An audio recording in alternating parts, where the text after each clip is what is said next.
Hello, everybody, and welcome to episode 76 of the A Team. I am your GM. You may hear me referred to as CA or Christian. Either one is fine. Before we hop into the session and pick up where we left off, I'm just going to let my players give their highlights. I'll give a brief recap of the events that happened since it's been just a slight while. Like things unfortunately keep happening, but we truck on. But we'll just go ahead and have my players give their highlights, and I'm going to start with Kaze. I love to hate him. You love to hate him. And we all know he's going to wind up in the Book of Grudges somehow. I already meted out a bit of punishment, but you know he's going to fuck up some more. Fuck you, Min. Absolutely, 100%. That when your GM does you the solid and gives you just a character where it's like, I'm okay to hate this character. Absolutely. Yay! And he's not even the big bad guy, hopefully. Yeah. Nope. He's just a guy from Callie's backstory. All right. Well, Sam, what is your highlight from the previous episode? I think it was Callie realizing that hearing Min again after all these years is a reminder of why she wanted to shoot that stupid noble's kneecaps out from under him. The one that was captured by goblins in a previous session. If you don't know who I'm talking about, go listen to our backlog. Okay, Sam got me with the go listen to our backlog. Also, you may want to elevate your mic because I can It's hear. still doing the thing. Yeah. Right. Okay, I'll work on I that. got you. I could hear the buzzing, and I know normally you I keep forgot to put stuff under it. it. I think I have a small little book here that you I can. have use. some. Okay. Just double checking. You- Okay, so me GM, me do job. All right. So last time on the A Team, after a harrowing night in the Noroi Forest, where the party encounters devils, demons, and spirits alike, they finally made it to Noka and safety. Or at least it would have been if they weren't almost immediately accosted by the guards. The misunderstanding of them potentially being demons themselves was however quickly cleared after a holy spritzing and the revelation that calligraphy was in fact Miyu, Lord Kabuki's daughter, to which the guards allowed them to enter the grounds, enter under the grounds of finding somebody who could verify the party and transversely Miyu's identity.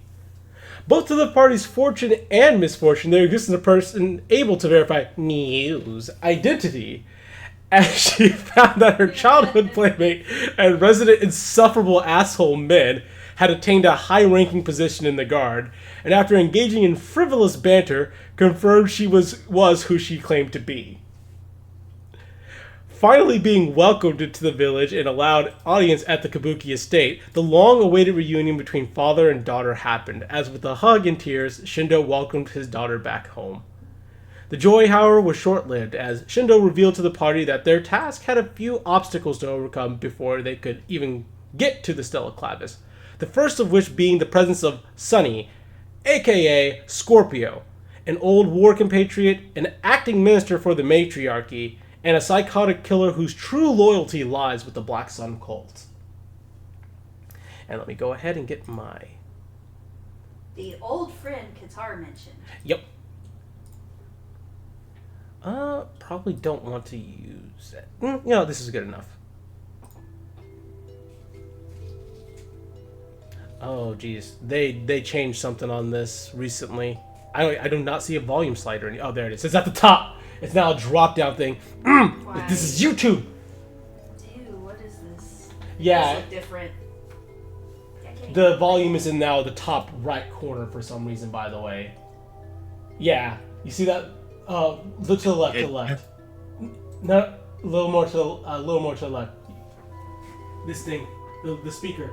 Oh my god, why? That's so Ah. awful! This is such a bad layout! Oh my god! Anyways. How does YouTube manage to find something worse every single time? AI. God. I swear to God, Hopefully this is they're a previous layout that AI has just been like, hey, but what about this? Yeah, well, it's news to me. And because it's AI, everybody thinks it's good. Hi, I'd like to be the first person to say, fuck AI. Too The late. first There's won't be been the last. thousands before you. Yep, Not the first, won't be the last. Yep. Fuck AI. So, when we had left the party off officially, Scorpio had just barged into the room during your guys' private meeting with Shindo. And had just made a rather rude comment about Shindo being very good at popping out blood siblings.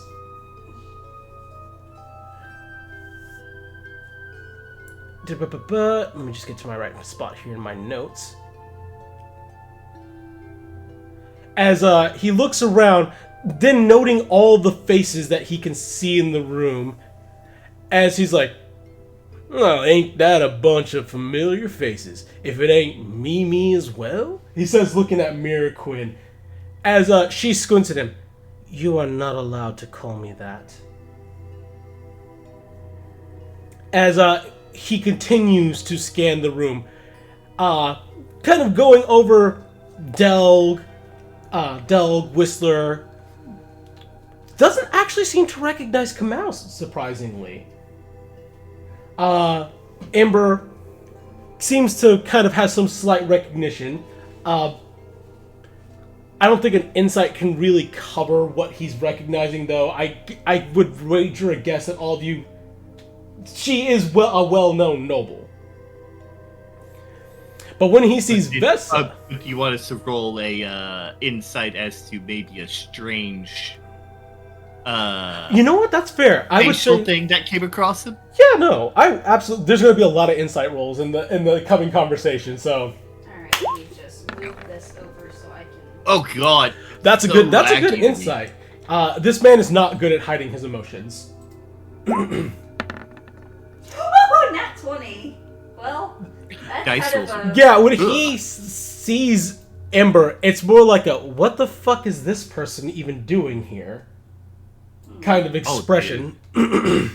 do we have a touch of racist in his fucking face? Well, if there is any racism to be had, the moment he sees Vesa, he gets this big, creepy smile on his face, and he's like, oh, damn, my favorite Get toy somehow got out and nobody told me?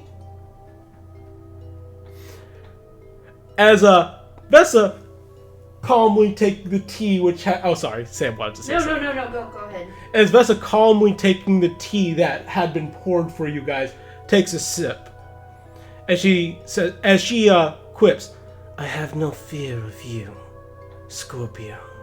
As, honestly, no insight needed. You guys know Vesa. She gives no shits about his existence. Ooh.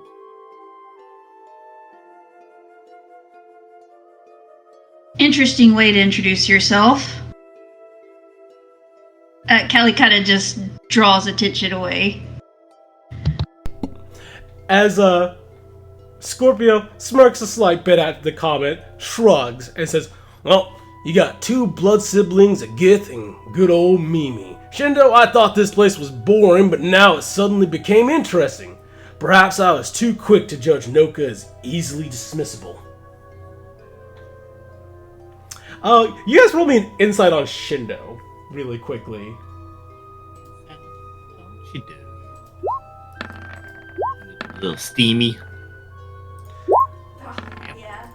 He... Her focus is a little elsewhere. Let me see. Yep, Shindo. we're looking at that asshole. Yep. He is actually good at this. Yeah, I know. That's why I'm like, I don't think it matters. Yeah. Oh! He slapped us with the fucking dice roll alone. Woo! Holy fuck! Had a plus 12? Yes, didn't even make the fucking yeah. bonus on him. It appears that she may have gotten her ability to tell a good lie from somewhere. Mm-hmm, Maybe, it turns I out don't it know. might not be her mom.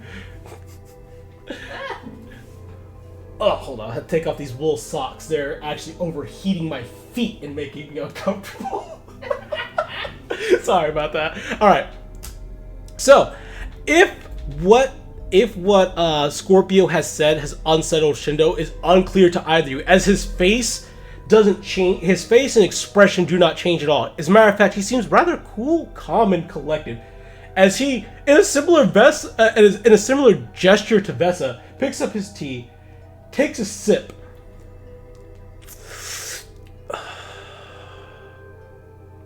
I'm glad you found something more interesting to do than night hunting. However, as a reminder that while your duty as a minister from the matriarchy allows you to make requests and pass along judgments, what it does not allow you to do is disrespect formalities and rules, such as entering private meetings and chambers unannounced, or insulting my children, my guests, or my old friends. Scorpio... Doug will take a very loud sip of his tea on that one. He's gonna join in on the disdain. Everyone just loudly sipping tea for a moment, just in unison. I love it. As Scorpio, kind of, somewhat seeming to pick up on what's going on, and realizing that he's being, in a way, challenged, straightens up. He's like, Shindo, I'm conducting an investigation. So, if I suspect you're conspiring against the matriarchy or wasting matriarchy resources, I have a right to investigate.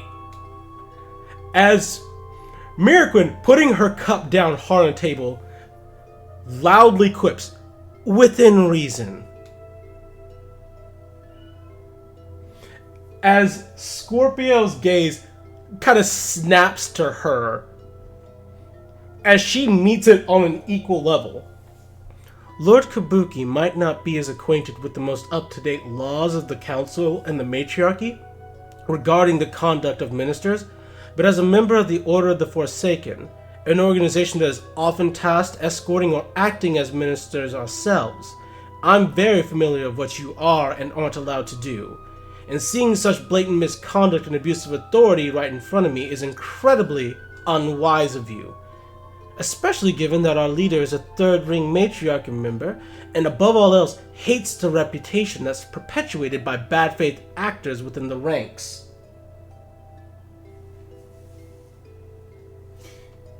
Oh. This is the moment Callie joins the sipping symphony.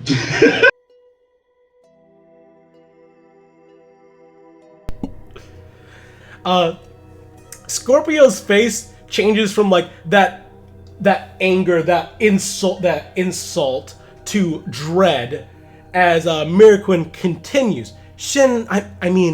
Lord Kabuki has faithfully followed the direction of the matriarchy for years, and while I'm here to visit an old friend and not on duties as a minister, I will absolutely inform my superiors of misconduct, Scorpio.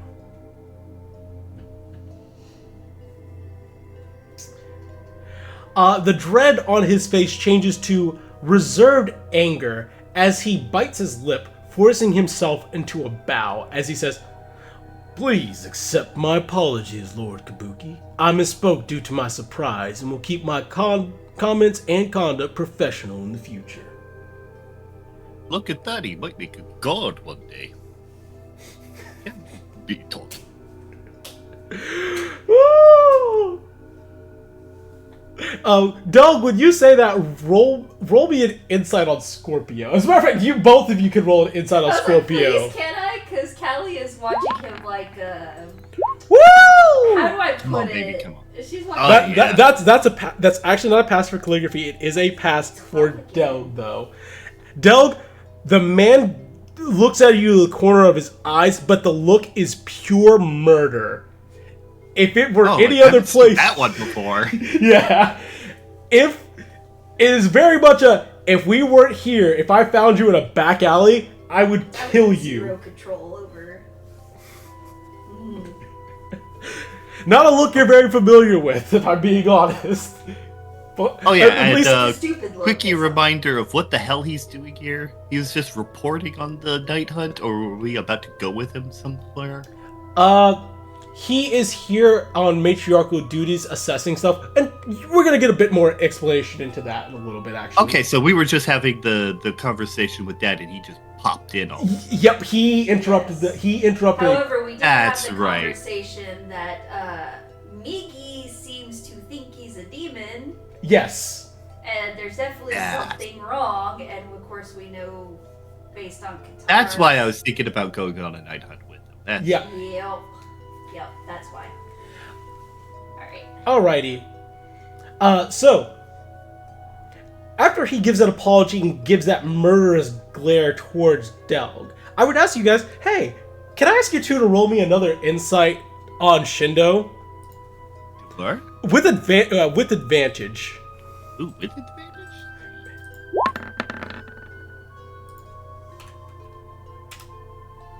Oh, nice.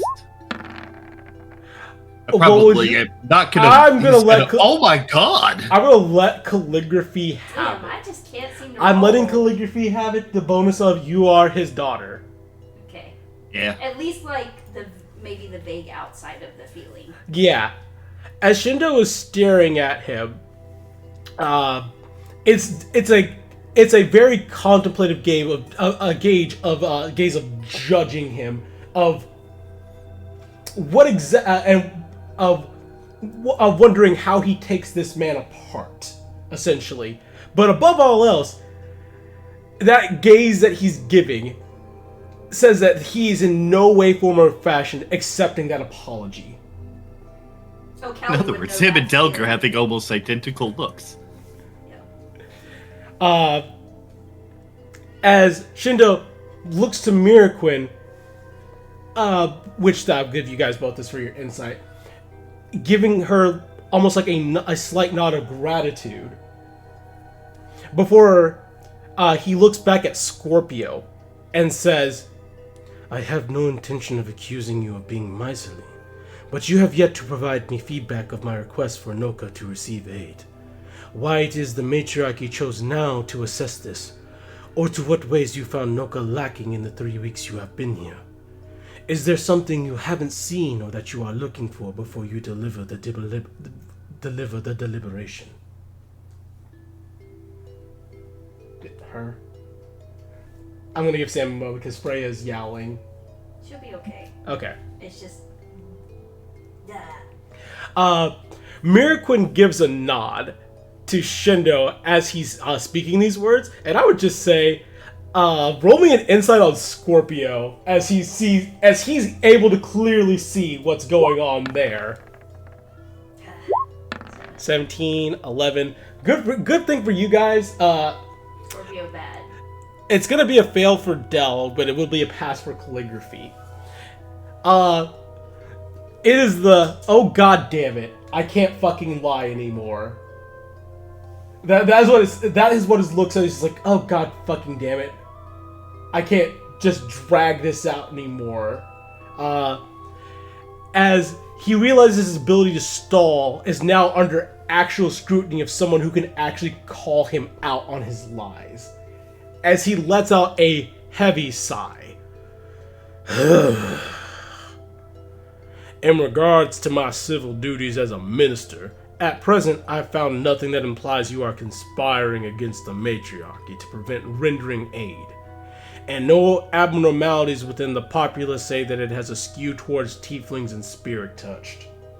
In fact, in comparison to the last report we received, Noka's population has grown and appears to be flourishing.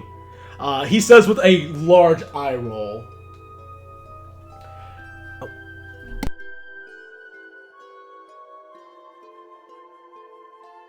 It's almost like Noka is a very hard-working village.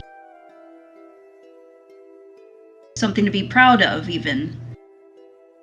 She is eyeing him so hard, though. Just adding the scrutiny. he meets you. He's like, well, it would appear to be so. However, I'd remark that I'm still not quite finding Noka to satisfaction. You see, the latest night hunt that your guard captain escorted my group on was particularly enlightening. By far the most interesting thing I've experienced. It is my personal opinion, though, that the threats of your cursed force are the trifles of peasants.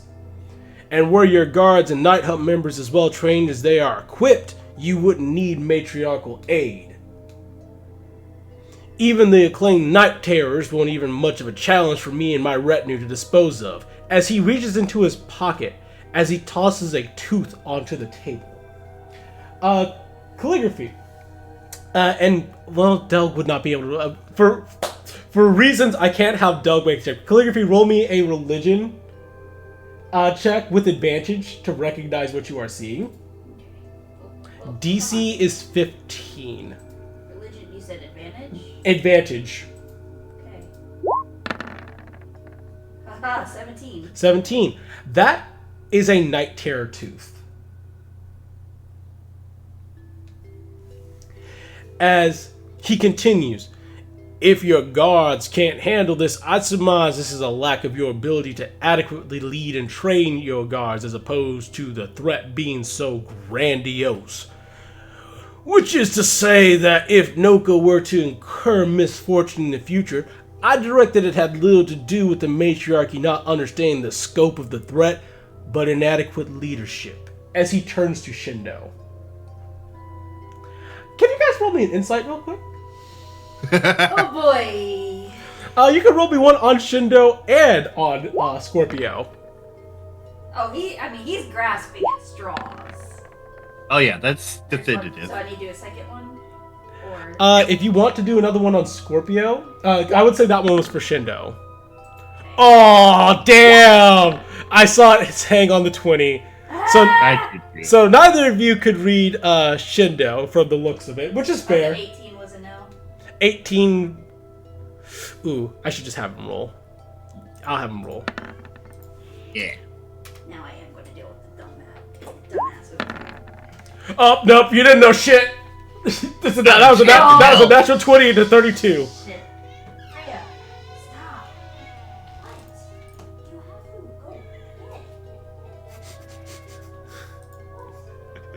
You have to go ahead. I'm sorry hearing her yell at the cat. Fuss at the cat like that is funny as shit.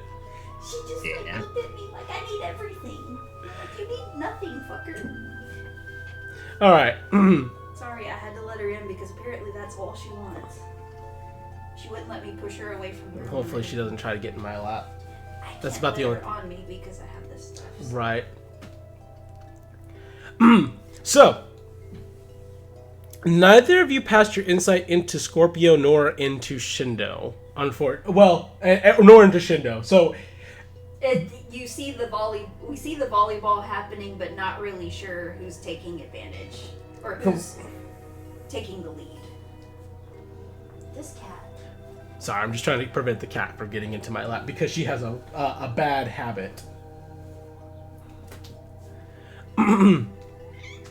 So whatever silently is going on between Shindo and Scorpio, you're not exactly certain. Though they are locked in their gazes are locked with one another, displaying some level of animosity that even a blind bat could determine. As Shindo, very cool, calm, collected. Pardon me, Scorpio. Are you asserting my people are incapable?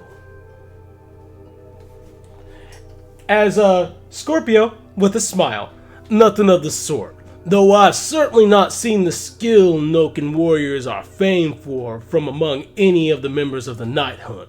But that may be just a fact of they haven't reached their potential.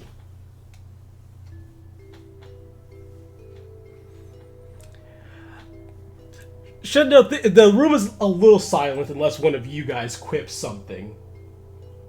But are you seriously saying that you just want to fuck out of here because everybody's too weak? and you don't even want to train them. Certainly, I wouldn't want to leave Noka in a vulnerable position.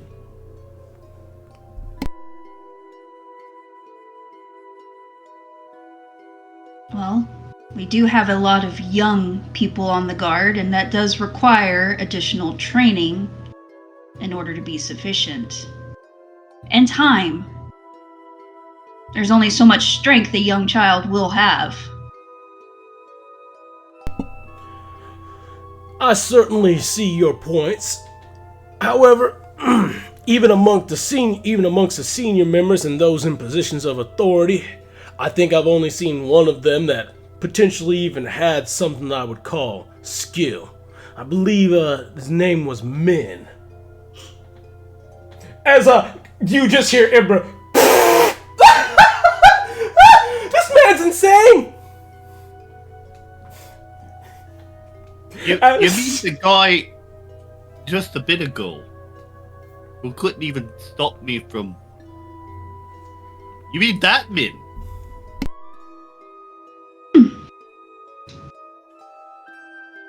Yes, this second... what was he called? Second captain? Second captain. Yeah. Yes, the guard's second captain. An immigrant from Ponce, actually. So you guys have to import people from Ponce in order to bring in sufficient skill. Sad. He says as he looks at Shindo. As Shindo. Eyebrow quirks. So what? Kelly's eyebrow quirks. Like, yeah, right. As Shindo smirks, as he's like, well, finally you present me with a straightforward challenge. If you had been so direct several weeks ago, I would have already stated your desires, and you could have long returned to the matriarchy with your report. It will take a day or two to get everything in order, but how do you feel to observe a traditional Noken contest of skill? As Scorpio, intrigued, raises an eyebrow himself. A traditional Noken contest of skill? Shindo smiles, nodding, and says, in truth, there hasn't been one in nearly 10 years, but I can assure you it's a spectacle well worth observing, perhaps even participating in, if you have confidence in your skills. Guys, roll me an insight on Scorpio. Because if this I'm bubbling to fucking jump in on this fucking film. Yeah, if this He's like, we can do it today, right? if this isn't the most baitiest of baits that's ever been laid.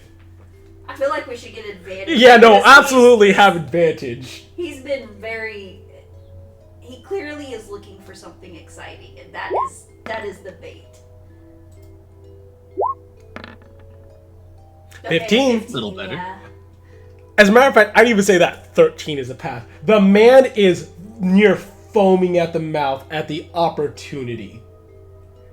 As clearly taking Shindo's bait.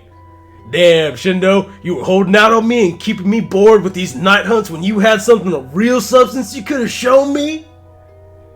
As Shindo, calm, collected, closes his eyes, very much on the, he took the bait. Excellent. Noken contests are not something to be taken lightly, but since our skill has been called into question, I have an obligation as a leader to rise to the challenge to show you otherwise. But we can discuss the formalities later. You did interrupt a private meeting after all. As Scorpio, brimming with excitement, says, you were always good at putting on a show and keeping me in suspense, Shindo. Well done. I'll be touching them later after me and my boys get some rest, so you best have those details ready for me. As Scorpio, turning around, he's like, it's better be fun. As he fully leaves, leaving the door open behind him. As there is a collective sigh of relief that is allowed once Scorpio is gone. I'ma kill him. Easy, Whistler. I don't understand how it is he's allowed to act like that and just get away with it. Oh. Connections. Remember who he's connected to.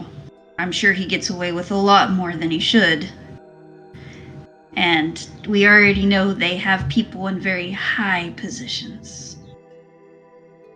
I'm assuming that I'm responding this, assuming that this is doors shut, out of earshot, all that. Yeah. Yeah. Oh, Discord. Uh-oh. Oh no. No. We'll give you a well. Oh, wait, can't Yeah. hear us at all. He's not in it. Hold on. Do you need to?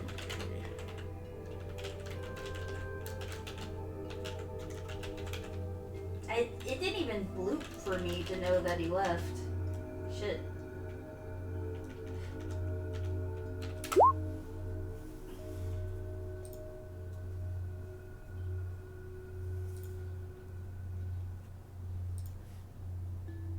We're barely 30 minutes in. We can't end session now. No.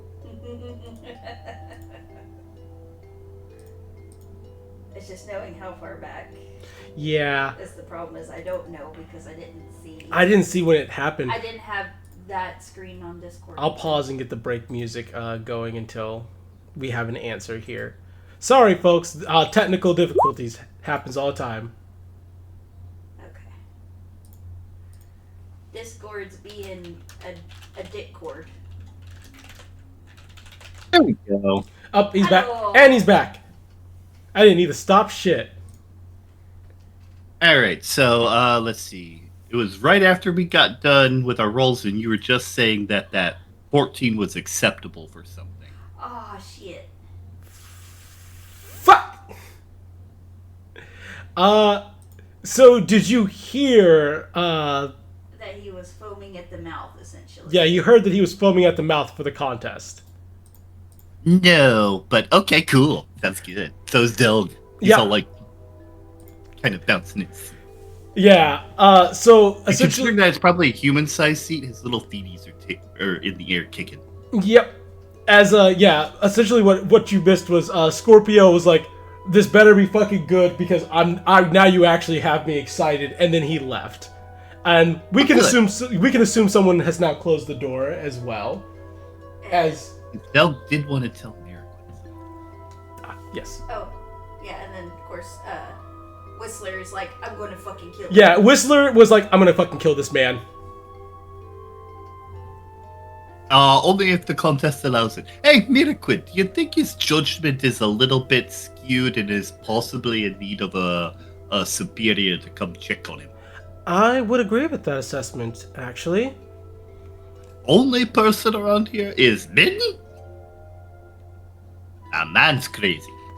Absolutely bonkers. As Shindo, I may not like Min, and he's insufferable, but I unfortunately can tell you that in combat, he is competent. Don't I have tell to me ask. that. Was he even competent before Callie left? No. He was a late bloomer, Yes. so that's why it's surprising to her. Yes. I find that really surprising to hear. Boy could barely hold a bow when I left. Well, since you have left, he has been married into the Zakas family, and for 6 years straight he had the finest tutors that Ponce had to offer. And they could have turned the most incompetent person into a brimming top-tier soldier.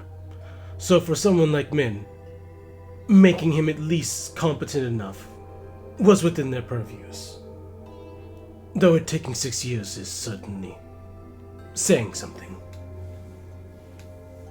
More than 6 years if you count every bit of training Okay. before that. Okay, so they just kicked his ass until he finally defended correctly. Most likely. Okay. That's not too bad. As Shindo turns to Miraquin, giving her a bow. You are blessing Mimi. I had suspected he was abusing his authority, but had little to go on save for the basic knowledge that is delivered to lords upon accepting the title. Oh, it's not a problem, Shindo. It didn't necessarily have to be you. If I had seen anybody, I'd seen him acting like that with anybody, I would have called him out. Also, hi.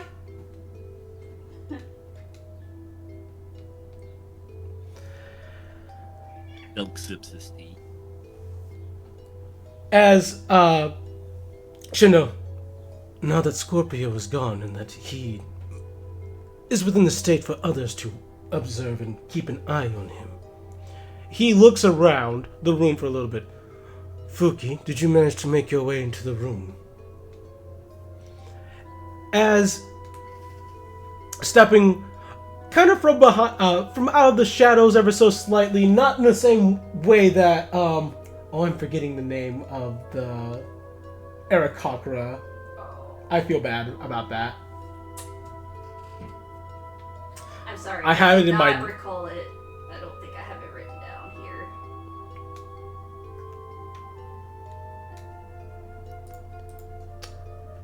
Nope, I didn't write it down with my notes here. I'm gonna open my other notes really quickly because I do want that name. It will probably be said at some point. Oh, that'd be probably. You Yeah. use them before, you use them again. Yeah. And I probably need to remember it because reasons. Let's see. Walter. Walter. That is why. Because it was a very not Eastland's name.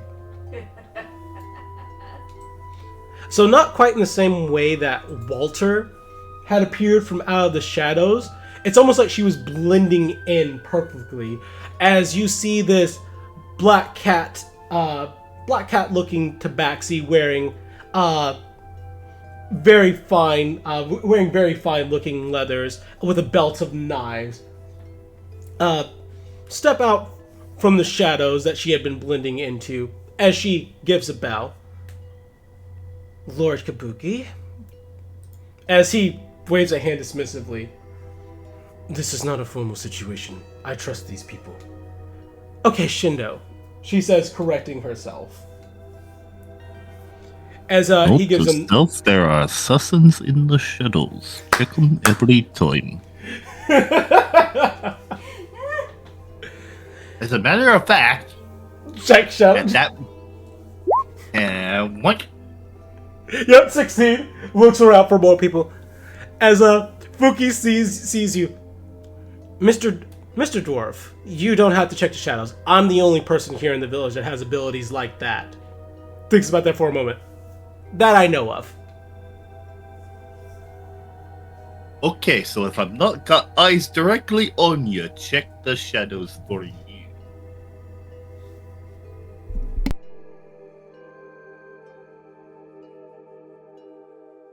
You're the one who defected from the Spy Masters Guild. Oh yeah, I went there. Her face sours almost immediately. And she's like, it wasn't the right fit for me. So I decided to go to a place where I felt I would be more appreciated. And since I've been here, I feel very appreciated. Isn't that right, Shindo? Shindo gives a nod as he kind of gives a questioning look to Callie. He's like, Callie, come on. As, he says, right, but Fuki, I did not call you out of the shadows just for greetings and formalities. I called so that you could give your report of what all you saw during the night hunt with Scorpio. As, Fuki, standing up more straight, gives a salute. She's like, yes, sir.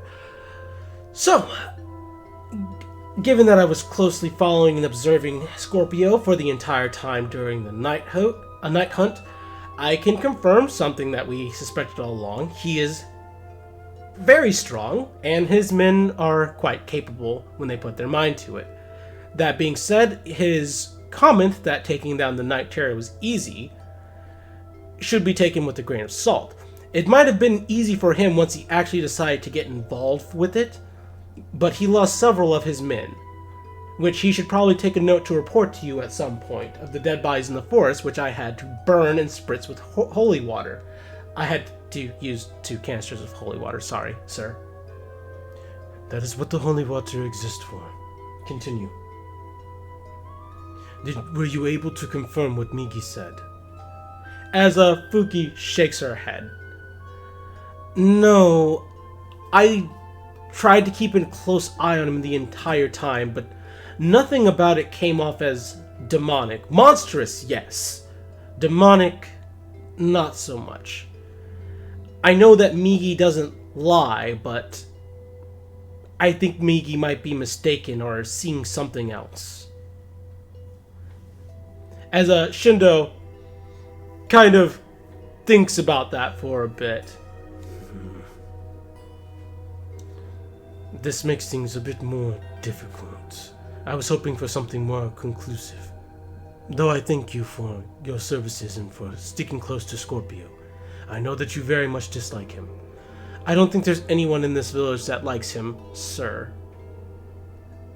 It's not about the fact that he's a minister for the matriarchy, though that might have put him in bad graces with me just for him being that. As Miraquin looks at her just like, bitch.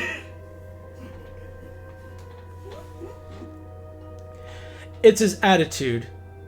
I know when I'm being looked at like I'm a prey animal. As Shindo, thinking more about that for a bit. Unfortunately, I do not believe that there is much more that we can do than has already been done. We will simply continue to wait for him to reveal himself as a demon, or pray that he has had enough once my contest of skill is finished and returns to the matriarchy. As Miraquin actually raises his finger. Hold on just a second, Shindo. Clarification.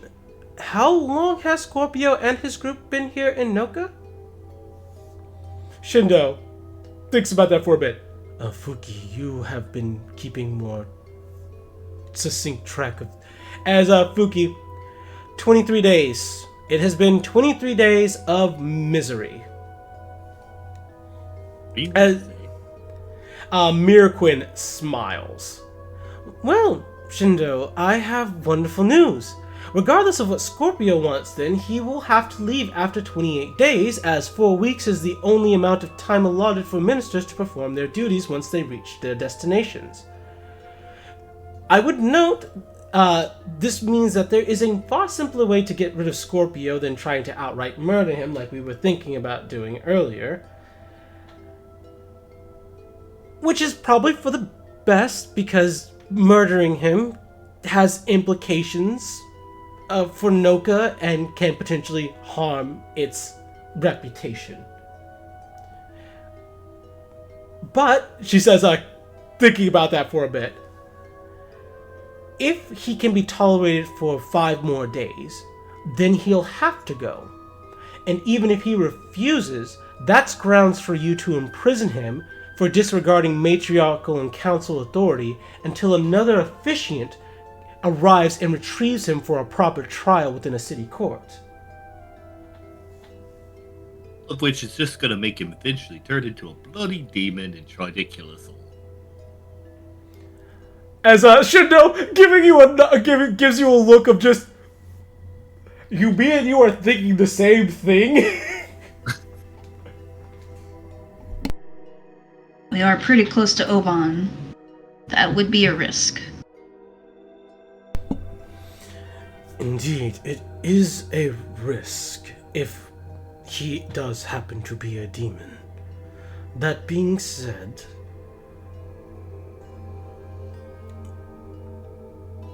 I did have my concerns about making an accident happen in Noka in order to rid ourselves of Scorpio. I'm optimistic, at the very least, that we can come to a conclusion of what we must do by the time that our contest of skill has... As he smirks, it's a tournament. As I was hoping it would be something like that. Is there very much archery? archery is a major part of the tournament. Oh, yes. As he's like, I do not understand why this would bother you. You function as a team for these events.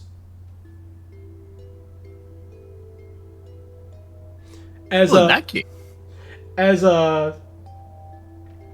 I would say calligraphy. You were there the last time a traditional Noken contest of skill did happen. You know that it consists of horseback combat, horseback archery, regular archery, ground to ground combat, and then a night hunt, where the person who either receives the most or captures the biggest hunt specimen achieves victory.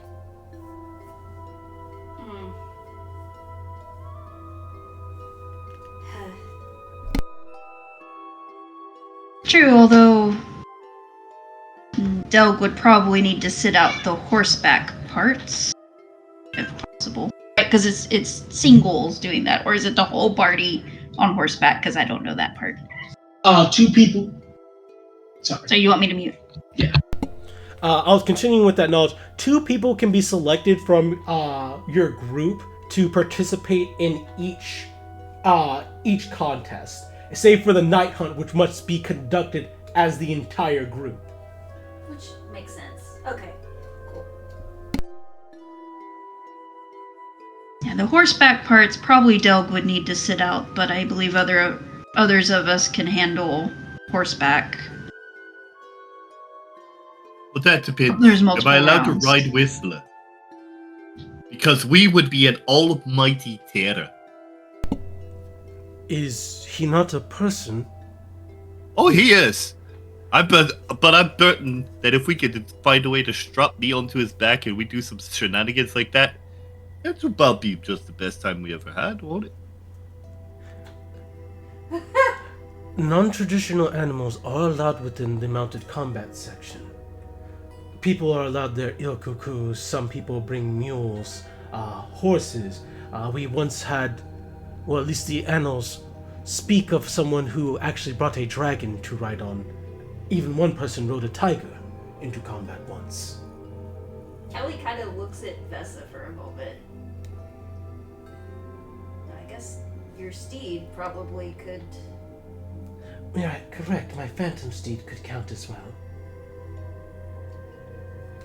It is technically not a bending of the rules. As he realizes that he's already kind of gotten into this, but without confirming something. So you're saying that you wish to participate in the contest? It's a contest. Of course. Including you, Mew.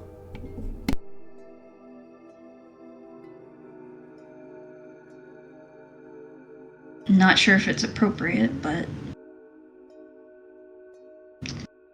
I certainly won't let him win. True. Though, of course, we will have a group composed of my night hunt crew as well. Participating as well. We'll try as... not to embarrass them. We will likely have others who will wish to participate as well. But I will take this as a sign that your group wants to participate. You may have up to 10 people in your 10 people to a group. Oh, well. We have some extras to find then. If you desire such a thing. Up to does not mean that you have to have 10 people, though the minimum that you must have is 5. Oh, then we're covered.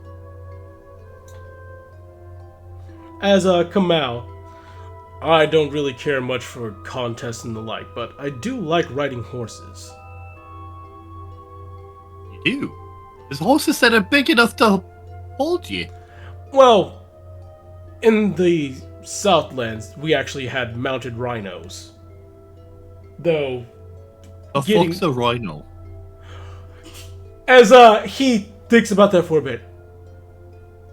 Calligraphy, later on, can I ask you to help me make a picture to show Del what a rhino is? It's like a unicorn, but buff. A unicorn, but okay, hold on. That sounds absolutely frightening. It is safe to assume Callie would know what the hell he's talking Roll about. me a nature check, Callie, DC 10 to know what a rhino is. Automatically presumed Doug had no Like, we fucking all clue fucking what Del had fucking no rhino clue. is. He was like, what the fuck is that thing? We know about the fucking T-pose, but we ain't got rhinos. Yeah. 19. 19 is a pass. Calligraphy, you have seen pictures of rhino, but you have never seen a rhino in person. You have heard that they're almost the same size as some elephants, which is, as Doug said, kind of terrifying. Yeah, because I know she's seen a lion. I can't remember all the creatures she saw from that sand boat Yeah. the one time. But yeah, you've not seen a rhino in person, but if you were to just draw a picture of one, you could absolutely recreate what you saw from the book you saw. I can try. I've never seen one in person, but I know a little bit, and I've seen pictures. As Miraquin, for that matter, I think I will join them on their team. As Shindo looks a little bit surprised. I'm surprised you want to participate. As Miraquin, I have a bit of history with them, and honestly, if they need someone to fill a position, I would be more than happy to be with them. You just want to look like a fancy elf on a pretty horse shooting everything. I have a lot of experience with horseback riding. As Shindo nods, she actually was a part of the cavalry when I first met her. I know. She also never lets up a chance to be a pretty little elf, doing pretty little elf things. Including jumping over my fucking head! I'm still catching shit for that, as Shindo nods. Mimi does like to get into melee combat, but she is, as you say, a pretty elf. As Miracle looks at him, Shindo, as he smiles. I mean that in both senses of the word. As she actually, her face gets a little bit red. Hey, roll me an insight on Fuki really quickly. Oh boy. Oh, you're farting on me, cat. Get the fuck off. No. You stinky little cat. Oh, I think we passed. Oh, yeah. Yeah. Unless she's tried really hard to hide it. Deception, I do not believe is her expertise. Like she can hide, but can she hide her Can she hide her jealousy? her feelings? Oh, yeah, no, she's not good at lying at all. Oh, no. She's not. Walter, she is not. She is meant to hide and do stealthy things, not lie. And tell the Oh, damn yeah, truth. that's an 8. Oh. Her face looks visibly frustrated with that. Oh, boy. And gives off the, hey, you don't own that. Oh boy. Now see here, child.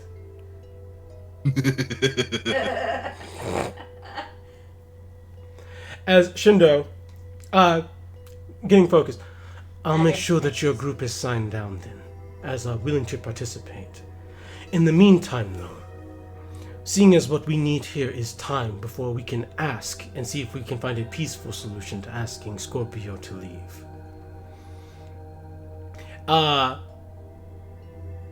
He turns to Fuki as he says, Fuki, I need you to find members within the Night Hunt and capable members of the village who can help set up a stage and clean up the area for us to have our contest.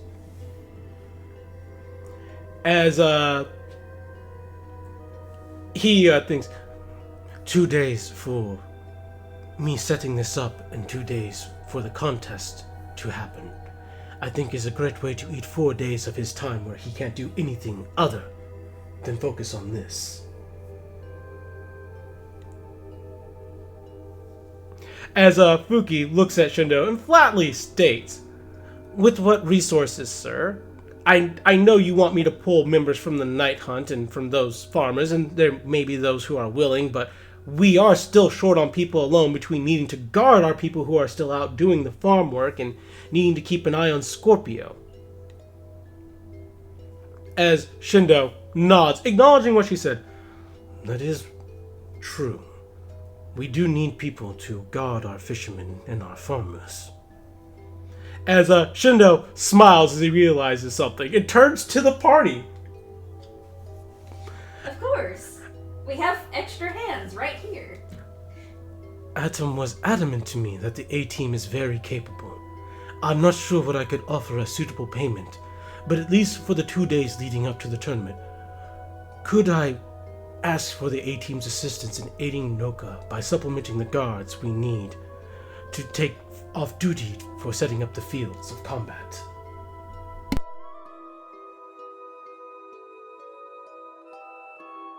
I mean, To be honest, come I put don't a even range think for that. Aduna properly pays us.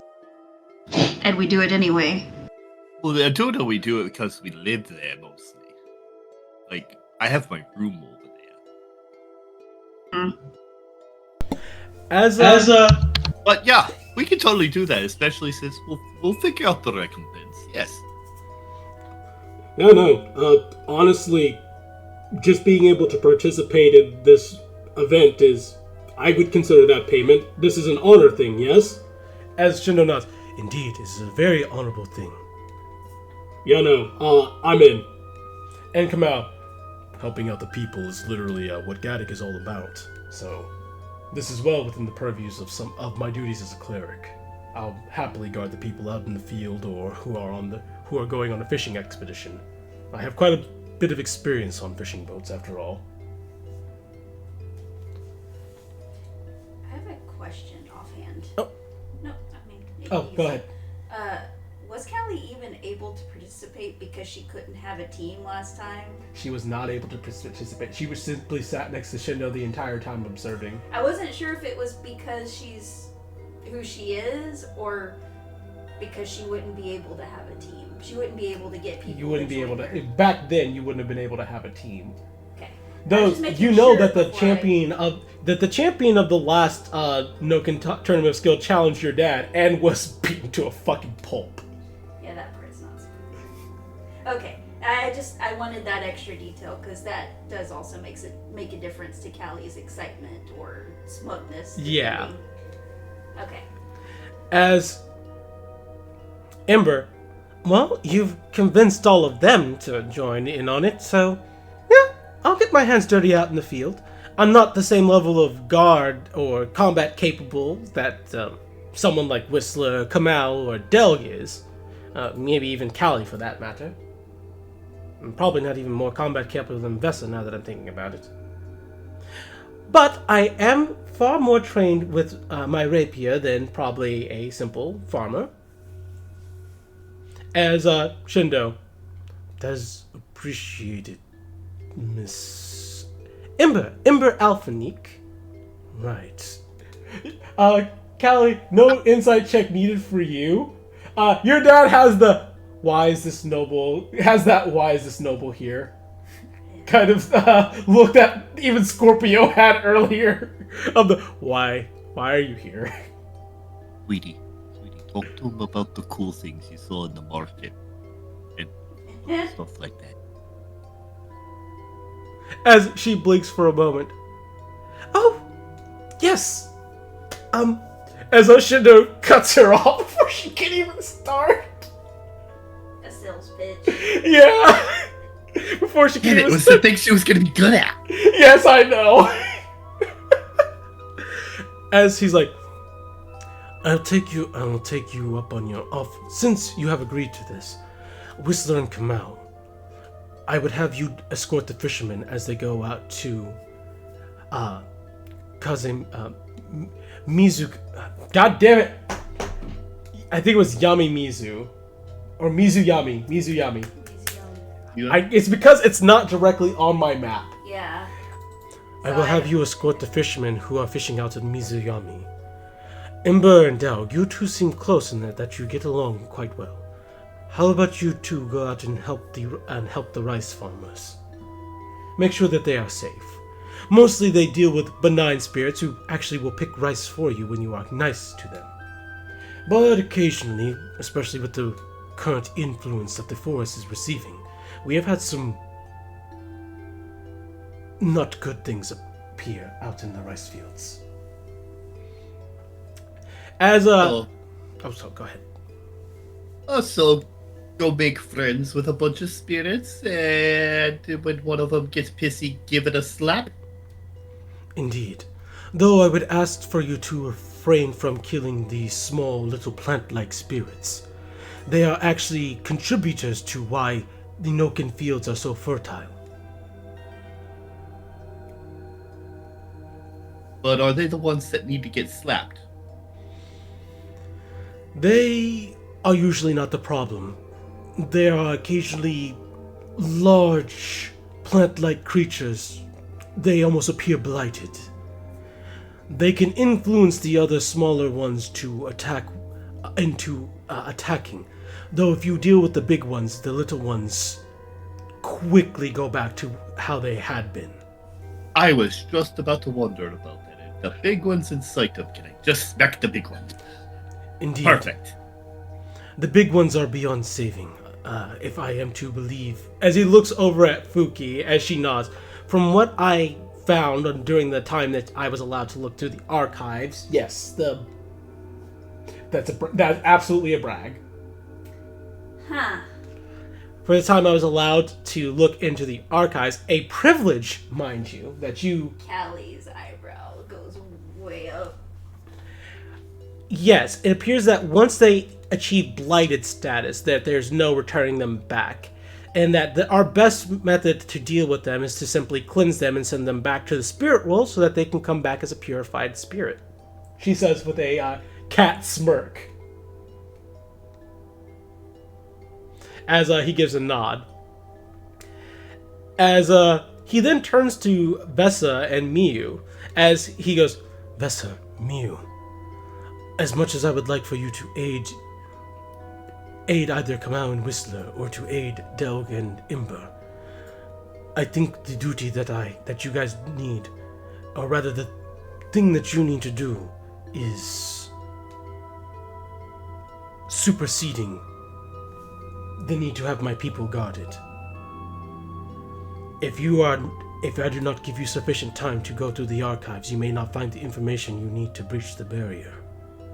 And I would not enjoy that. As Vesa, that is unusual. Can I not simply enter the archive by myself? As Shindo shakes his head no.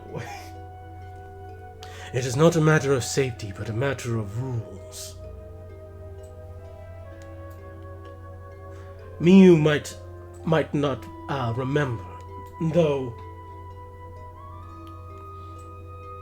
because it has been 8 or so years. But only high-ranking members of the matriarchy, a viceroy or a vizier, or a member of the Kabuki family, are permitted to enter the archives alone, without escort. But if a Kabuki family member is escorting somebody down there, I see a reason that an exception can be made. I see. So without calligraphy, I would not be allowed into the archives. Shindo nods, affirming that. So it looks like we're all being split up. Well, save for, he points at Miraquin. As, Miraquin, I won't mind helping out in the fields or anything, as Shindo shakes his head. Actually, Mimi, I need you for something as well. Because I'll be taking a few people out of my estate to help set up the tournament, I want you to help me in keeping an eye on Scorpio while he is here. As Miraquin bites her lip about that, she... Insight! It's Ooh. She is not thrilled. Yeah. not thrilled. Oh, no! Oops. No! What's Don't- going on? don't I don't think know. about bopping spirits. Yeah, Doug's like, Yeah. 3 little spirits lined up in a row. I'll take my hammer and bop them in the throat. Oh my That's God. not how that rhyme goes. Wait. Hold on. I need to work on that.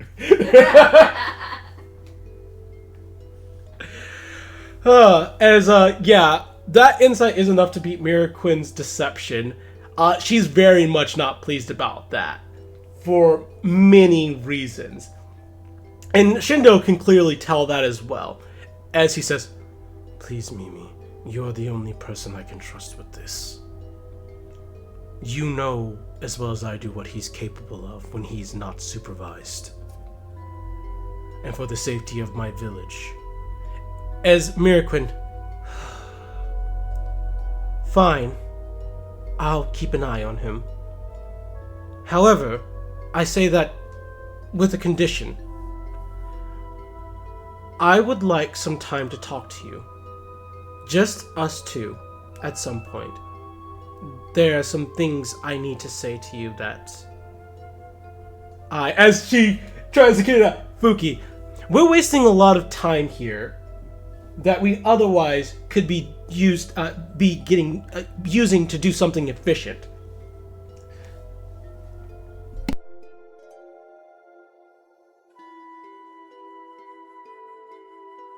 I have mixed feelings trying to figure out how to. Callie will snap back. I do believe you've been given a task, haven't you?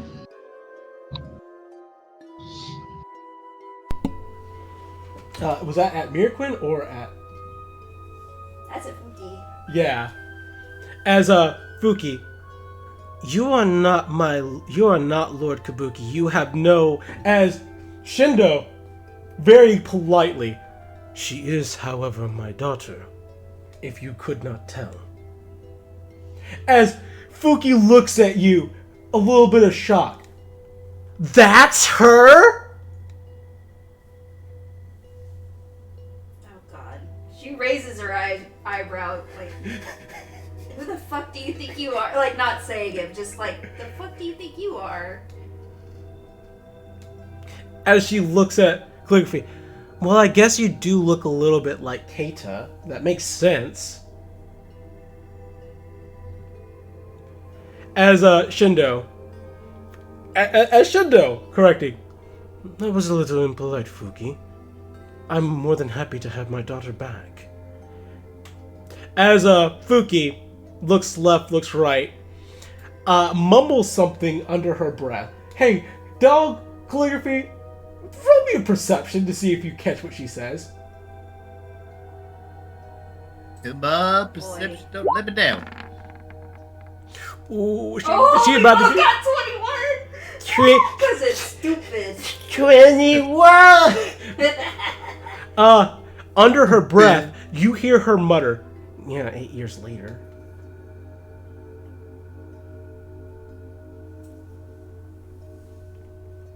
As she's like, "I suppose that if she is your daughter, that her words and her orders are as absolute as yours, Shindo. So, I'll go and let the Night Hunt know what's going on. And we'll see which members are willing to form a group." As she stands up from her bow. "I have more to report on later, Shindo, assuming you're not busy," he says as he gives Fuki gives a sour look to both Calligraphy and Miraquin. As Shindo, despite everything that has happened, I should not be terribly busy later, save for when I get some rest, as this has been a rather exciting set of circumstances today. As the look of Fuki's face changes from that sour look to one of concern and, hey guys, roll me an insight.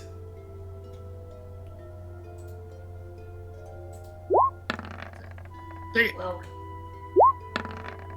Hey! 12 is enough to beat her passive deception. Guilt. And she says, "Of course, sir. If you need me to retrieve any antidotes or get anything for you, just summon me." He gives a nod. "You are appreciated, Fuki." As she leaves quietly, as Shindo, standing up from his own seat, "Speaking of, you are all appreciated here, but I would like at least an hour or so to get some rest to recover my strength before I go to supervise the construction of the arena."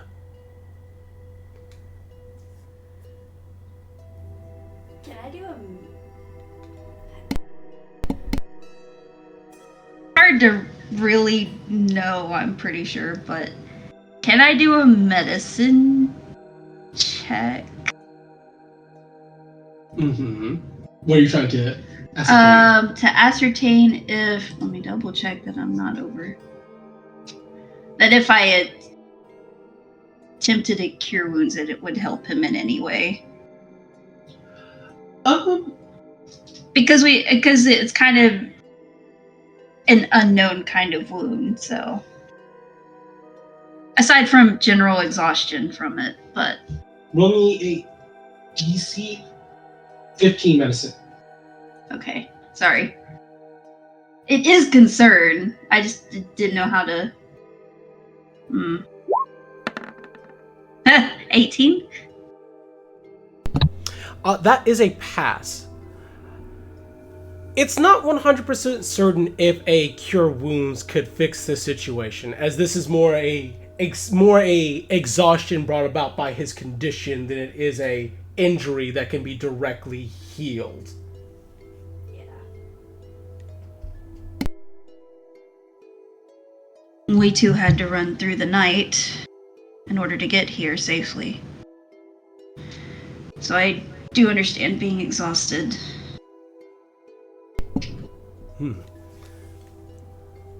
And you have not had the opportunity to rest before all of this transpired. My apologies, I should have offered you a place to sleep and rest before I even pulled you into any of this. She kind of like pats his arm and that like that's not even the problem.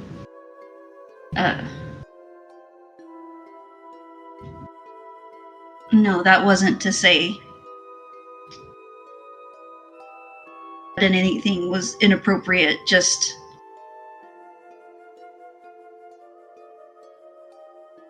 we also haven't had a chance to rest, so it's probably best that we all do since there's quite a bit to be done. That is an incredibly fair statement, says Shindo.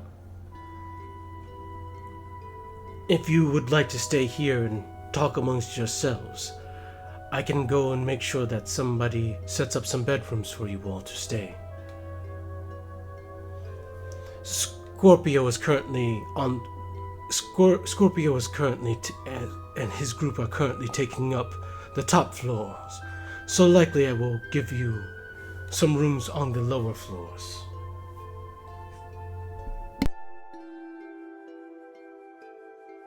That'll work.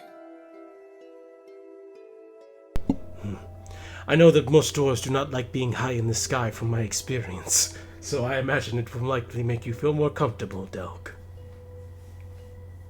Towers are often not very comfortable unless I need to be up in them throwing stuff on people. Hopefully you will not have a need for that here. Hopefully. You all get some rest. I will make sure that a dinner is adequately prepared to celebrate my daughter's return.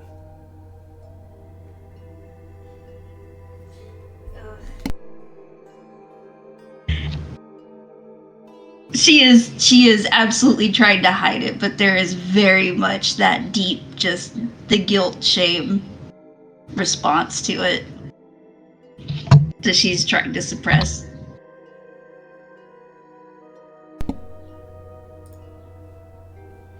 Alrighty. If Shindo does notice that, he probably takes no concern to it. As he gets up, as he pulls a cane from underneath the table and hobbles out of the room. As Miraquin, once you guys are left to your own devices, Miraquin. Poor Shindo.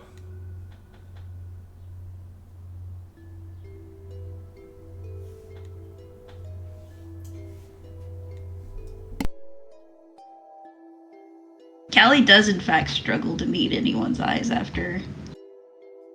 Just kind of thoughtful. Well, I'm not sure if there's anything that we have left to discuss here. Seems most things are clear cut.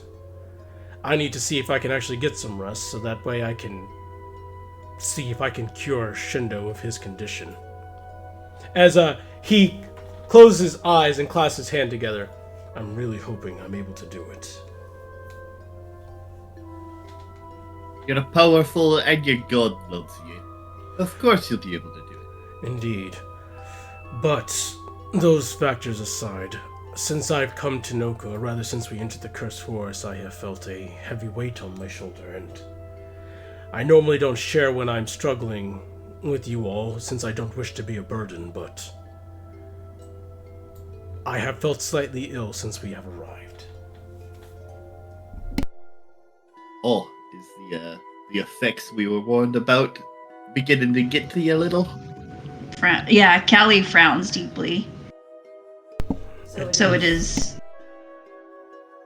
It's not just clerics of Izella, it is clerics like you too. Unfortunately, it appears to be the case. As Miraquin, being fair to you, I also feel it ever so slightly, though it's more like a tickle than a illness. So I guess being a paladin gives me a stronger resistance to it. Sorry, Kamau. You have no need to apologize. It's just the nature of this area. There's a deep taint that runs through this ground. As he kind of looks, door closed, but clearly he's turning towards the direction of old Noka. And he's like, and it desperately needs to be cleansed if this area is ever going to have a chance.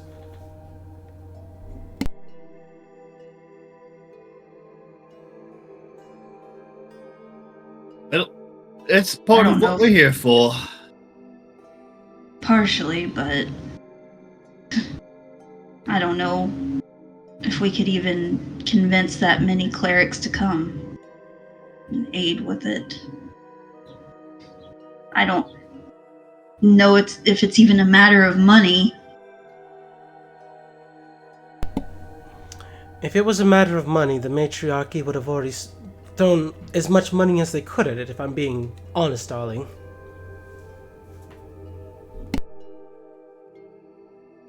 And that is unless they benefit from it.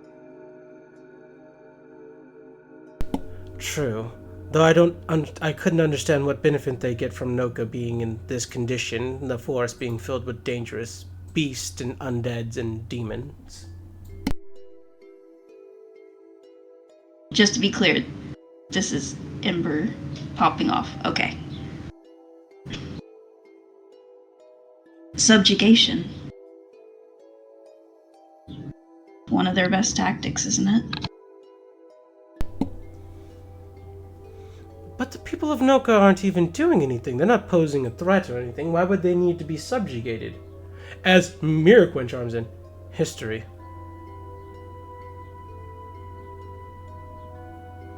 It's only been 30 years. As, Ember, only 30 years? Your sense of time is fucked. elves and Loxodons share one thing in common: exceedingly long lifespans. A Loxodon can live for as long as an elf easily. That's new knowledge, isn't it? Yes, it is. Mostly just means that it takes you 80 years to finally grow up.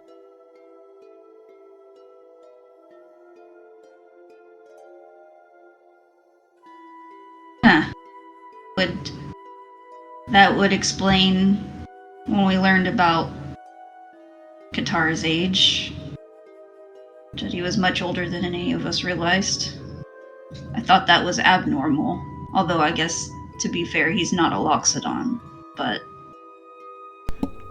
In fact, I would say, first off, she's as Miracle turns to Doug. You have some nerve as a dwarf saying that. What? 80 years to mature. How long does it take a dwarf to mature? Oh, isn't it 50? I believe it's 50. Yeah, yes. What? 50? A nice round proper number. Half a century. Callie chimes in. Oh, he probably hasn't found out yet. As You know damn well I'm well over 50 years old. as Ember, I'll assure you that Delg is perfectly mature. Callie You know when you looks say at it her like that. she just proved her point. When you say it like that, Susie. What? You're the most mature person I know. You're the most mature person. Okay, maybe not more than Kamau, but that's very Oh, different. now you're just gonna call Kamau old. Okay. I mean, yeah, no, Kamau is old. He's probably the oldest person in this room. No. Not even close to the oldest No. person in this room. That's Miraquin by a mile. As Miraquin, why am I catching stray suddenly? Because you're a couple hundred years old and we're talking about age. Gods, I've lost track of what we were even talking. Right, the Loxodon thing. Yes, Loxodons live an exceedingly long lifespan. They can live as long as an elf easily. And given that he is a Azamar on top of being a Loxodon, he probably has an exceedingly long lifespan. Which he's unfortunately taken advantage of, Likely. it seems. It makes me question what ring member of the matriarchy he might be. And I imagine this is probably the first time this has actually come up in conversation, since you guys don't deal with the matriarchy and understand they work as a ring structure.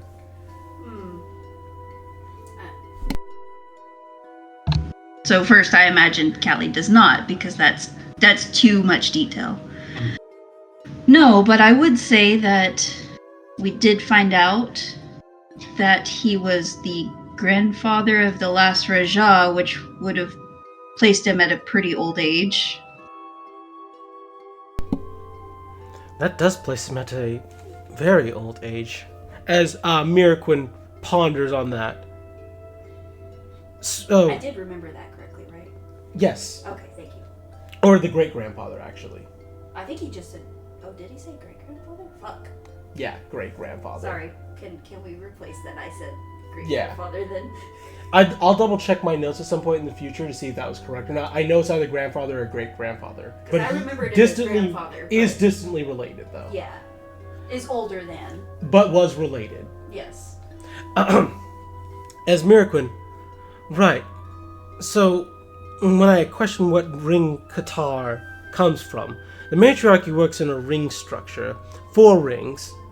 The 4th ring members are your Loxodons who have some sort of distant relation to the matriarchy, but may themselves not necessarily be matriarchy members. Maybe they're a Loxodon that married into a matriarchy family, seeing as the Loxodons have. As she thinks about that for a bit. Gods, I hope that this doesn't come back to bite me. The Loxodons are having fertility issues. And it's been a problem for the past 500 years, from what I've heard. Would this be like the distance you would see the Mirror of Aduna have? I would... having talked with Mayor Alvalgis, yes, he is a fourth ring member of the matriarchy, as is his son. That would explain why his son wasn't raised by the matriarchy. As Correct. He mentioned. His son, I might even debate, might technically not be a fourth ring member of the matriarchy yet, but it will be inevitable, seeing as the mayor is clearly fertile. Don't think too hard about that. As best. I'd rather Unfortunately, I did think a little too hard about that, and Calligraphy's response is quite similar to my own. As she's like, it's a problem, as I said, among Loxodons, especially Loxodons that are members of the matriarchy, that you have a lot of infertile bulls and you have a lot of infertile females. So when you find that rare Loxodon that is fertile, they're considered valuable. It's Even gross, but people it's a in reality. power spoken of like a commodity. As Miraquin nods, we have similar problems in the Northlands as well, among the Elvish courts, but I'm not here to talk about politics of which I no longer involve myself in. Your third ring matriarchy members can be nobles who have bought themselves in through copious amounts of funding, or Azamars, typically can get such positions as well, given the matriarchy's close correspondence with the Church of Shemesh. Your second ring matriarchy members, those are your very special people. Those are the people who are slotted for greatness, someone who is going to become a Raja in the future if the opportunity presents itself, or someone who is considered so valuable to the system that a Raja might have to bend over and listen to what they have to say. If the rare combination of a Loxodon and an Azamar does occur, which you say Qatar is, that's likely where he falls in the ring structure. Your first ring matriarchy members, though, those are only your Rajas and the head of the Church of Shemesh. And yet he seems annoyed by the concept of them. Which is unusual, says Ember, chiming in. If he's a second ring matriarchy member, as you are logically concluding to us, he stands to benefit the most from the way that the structure currently is.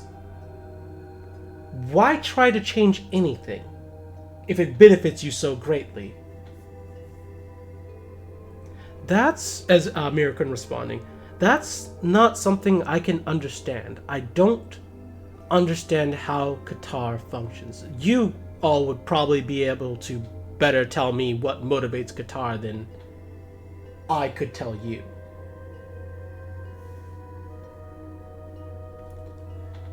Does the matriarchy are there like laws and rules that even a second ring member of the matriarchy has to follow? As Miraquin, come to think of it, male Loxodons are not allowed to hold the position of first ring. Only a matriarch can rule the matriarchy. And he does stink of control issues. Easily. Doug, what's your thoughts on this?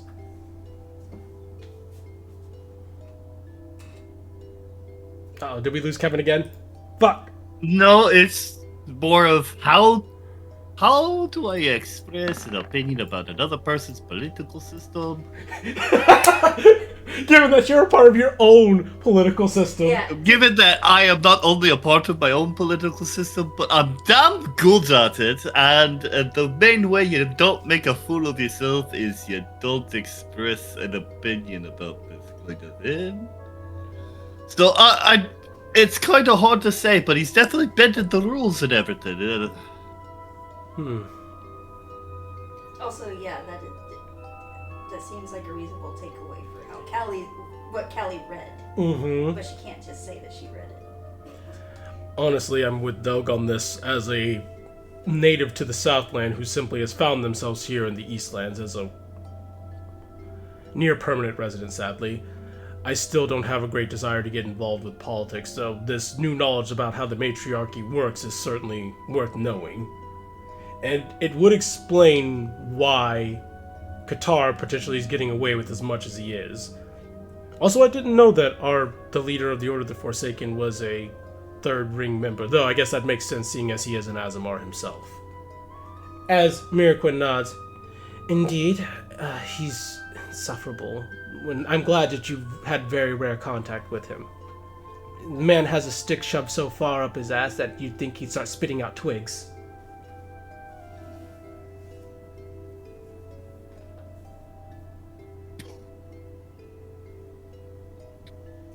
I think that's the most crude comment I've ever heard from you, Miriam. Apologies, she sighed. The man makes my life hell sometimes. So I have some problems with him. He's a very effective leader. He's very good at navigating things politically. But his control issues are a problem for me. That is a thing that happens with money, apparently. She nods. As a Whistler, I don't think any of this changes how I feel about Qatar, though. He's still a threat. He still has to be dealt with. And we are right now engaging in the steps we need to get rid of him by getting these Stella Clavis and keeping them from preventing his goal. Because if a person like that becomes a god, that is a huge problem.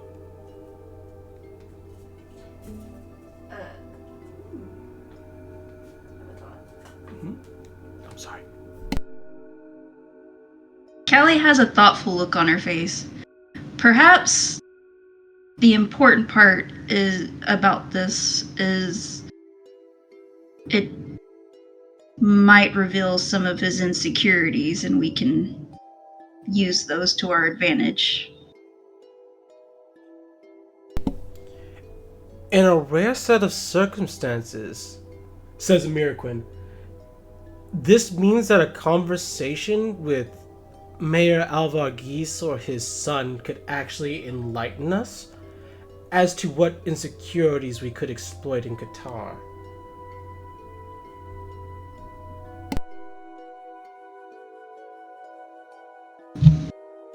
That might be useful. Again, anything we've learned so far and what we witnessed in person, control is a big deal.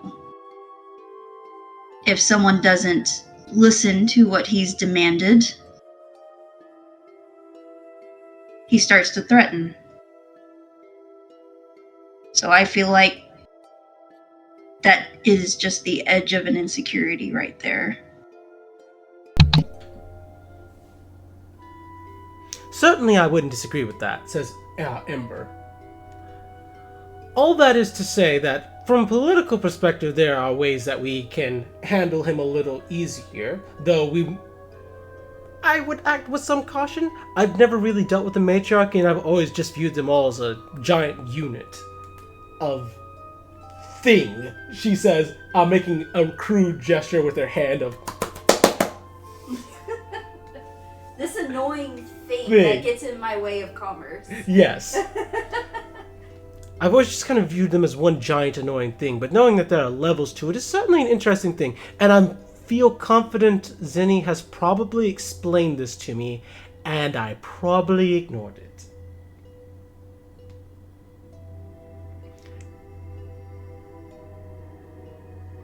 That's probably the least surprising thing you've told me. I don't ignore everything. when it comes to the matriarchy, but it's one of those things where it's like, it's not my purview and I can't change anything about that. So why would I bother to learn?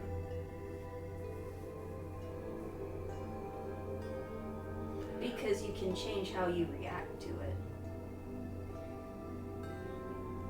Callie, roll me an insight on Ember when you say that. 17. I was like, do you need me to roll something on her? I got her up right now. Okay. Gonna need to do the counter roll. Oh god! Fuck! Yes! Damn! Oh, that's right. Ember is a great liar. Yes, Yes, she she is. As Callie's just been lucky she can't see through Callie's lies at the same time. as Ember, well, that certainly is one take that one person could have with it, but I doubt that it will change too much. Hey, Doug, roll me. Actually, you don't need to roll shit. This is your girlfriend. What Callie said rang true with Ember, and that's I need to shift my perspective. Yes, And she's putting on an air right now. I done went and forgot what she just said, too. Oh, Callie said you can change how you react to the knowledge. and Ember's like, well, that's certainly one takeaway you can have from that, though I may or may not be able to agree with that. Meanwhile, you can tell she actually considers that is a very valid point. It's almost like Callie has a perspective in that matter. Yeah, I mean, you know, Kelly has been through quite a bit here. True. I never willingly gave up my status, whereas seeing everything here, it's... As Ember, in a rare moment, compliments Calligraphy.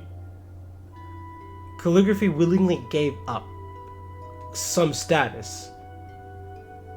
And that is commendable. Oh shit!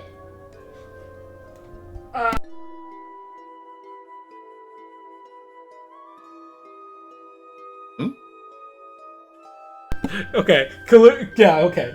There we go. I'm having a moment. Sam got excited. Oh, she got excited. Okay. I thought like the cat had peeked Because on you or something. Callie doesn't get a lot of opportunities to just... Oh! Alright. Oh, Finally, a low deception. Yeah, so that's an extremely hard gut punch for her.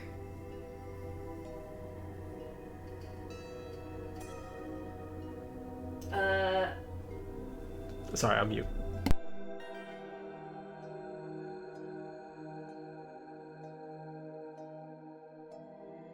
Oh god, I don't even know.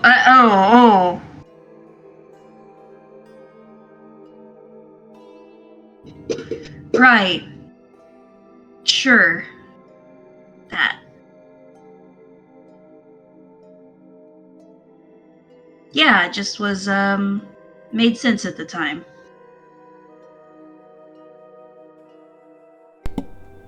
As a Miraquin, it's not easy. And it's never that simple. I also gave up status. As this is the first time Miraquin has talked about this. Yeah. As Kamal looks at her. You are a captain for the Order of the Forsaken. And you're well respected by the matriarchy. I can't imagine you gave up too much when you came to the Eastlands. As Miraquin gives him a bit of a dirty look. I mean, I called her princess for a reason. As Miraquin nods. I'm royalty in the Northlands. My family is among the lines that become the kings and queens of their respective Fae courts. I left that to come here. As Kamau, finally having a moment where she genuinely humbles him, leans back.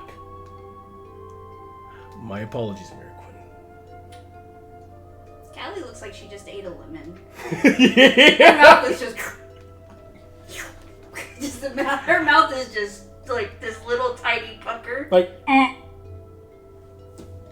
as Ember, see, now I'm actually just like, so in all, you're an actual princess in some regards. As Almiraquin, I'm not necessarily a princess in the traditional sense, but if a few of my sisters and brothers were to decide not to take the throne or passed away, then yes, I would be next in line to take the throne, assuming they could find me, since I've gone to great lengths to not be found.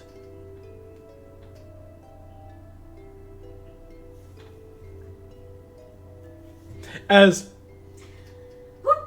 Ember, I have been incredibly disrespectful. As Miracle, it is way too late for you to start kissing my ass.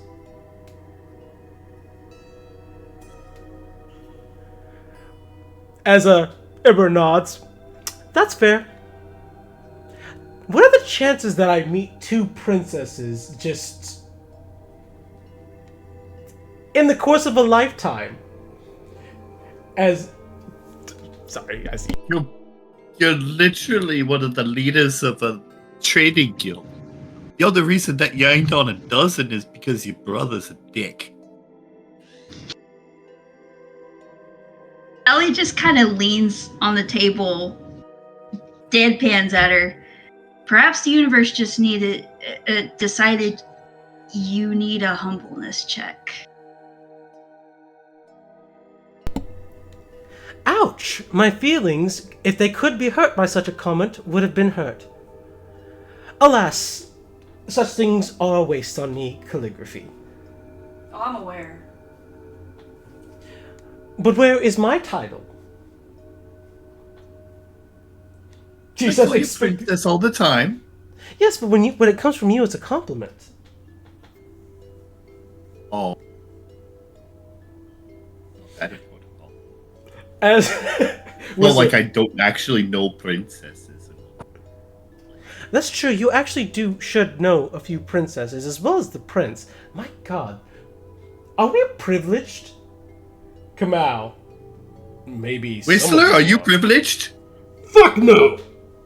Callie just Yeah. rubs her face. I'm less than a year old! But you know, one princess, two princess, friend of a prince, and a leader of a trading guild. No, I know people. Yeah. As Whistler gives his best of a smile.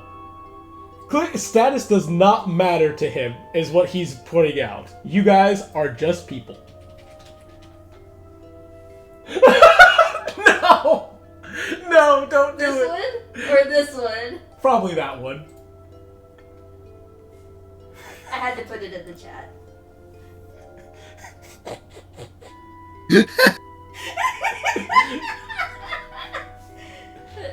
It just means you bare your teeth, right? Yeah. Yeah, totally. That's totally how a smile works. As, Vessa, these conversations aside, we all require some rest. I feel bad that I almost asked Shindo if he would be impartial to providing us sustenance before we take a rest. But seeing as he plans to have a whole dinner for us later, it would be rather rude of me.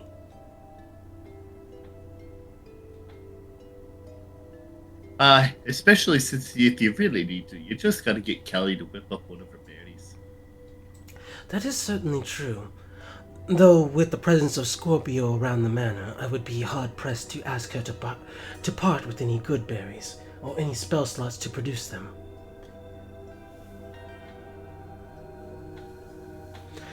Spells are a very valuable resource, Delk, and I understand that you can go all day on simply your muscles alone. But for us people who rely on spell work, when we find ourselves without them, it becomes a bit more nerve-wracking. I do always forget that. Well, if we can take a moment to clean up a little bit, we did see where an inn was, and we can just go to the tavern, get some food for now to tie us over. It's not like we have no money. Certainly is the case. We have plenty of money to spend thanks to our last, and really almost all our ventures. I've made probably more money doing these adventure things than I have from making investments in my company, which is sad in its own way, but a company eats funds as much as it generates them. Well, sacking a castle will do that for you. Although adventuring is much the same way, depending on what you need. But I think that's what we might do, if everyone's okay with that. I know, Whistler, you don't need sustenance, but maybe we can see if there is a bone. Now you're speaking my language.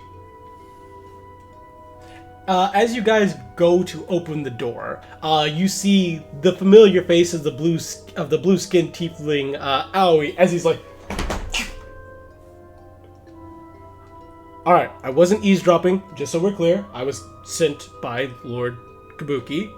As he thinks about it for a minute, "Oh fuck, you guys know he's Shindo to us by now." It's hard to keep it straight with needing to call him Lord Kabuki around Scorpio, but we all call him Shindo because, well, he kind of awkwardly scratches his head. Callie just smiles, like just a gentle smile, like, Yeah, as he goes, "So, Shindo has told me that you guys need to kind of be brought around town, maybe a little less on Miyu's behalf, but he pretty much asked if I could show you guys around town, make sure you guys are taken care of, while we get rooms prepared for you guys inside the estate."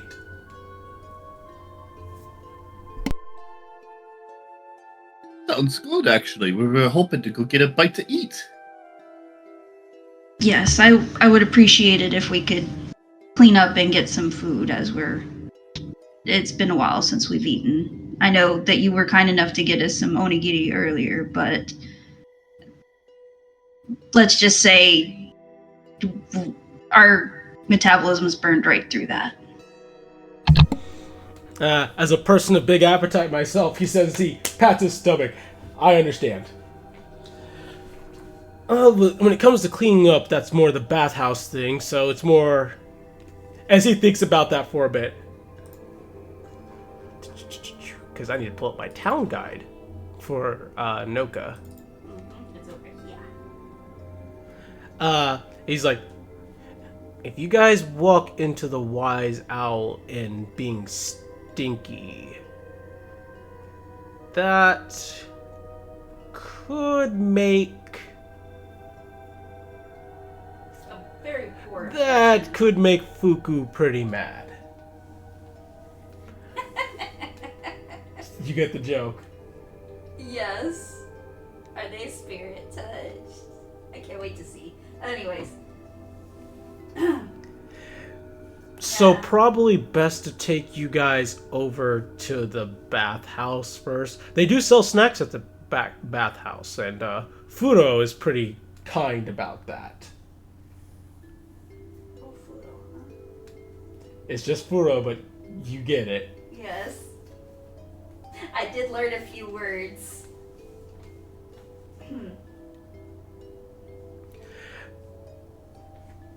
As he's like, "Right, who's up for hitting a bathhouse?" As Miraquin, "I have been waiting for this." used to always tell me stories that the bathhouse in Noka were some of the best that the Eastlands have to offer. As Aoi, I don't know too much about that, but Don't tell the boss or Huli that I said this, but it's better than the one in Dragon's Nest. In my opinion. Oh. In my very biased opinion. as Ember, I shall be the judge of this then. And she has the self-important look on her face of, yes, this is exactly the purview of my territory. And of course it makes sense that Callie's just like, yeah, no. This one's obviously better. It's the one I grew up with. It's special. All right. So, before we get to you guys kind of touring around Noka, which should hopefully go by pretty shortly, I'm going to go ahead and say let's take our quick 10-minute break, and then we'll come back and get right into it. My hope is to get you guys to at least the next day. Alrighty. I'm sorry I keep insisting, but we literally ran through Nast and blood. There's no way we aren't disgusting and need a bath before we actually do any more interactions with people. It's bad enough we literally met the Lord, Dirty. filthy as we Yep. are. But clearly Shindo did not give a flying He did not care. him. As someone who's literally been an adventurer. Yeah. All right. So we will be back at 5:10, essentially. So 10 minutes. Boop.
Okay, I'm back. Sorry.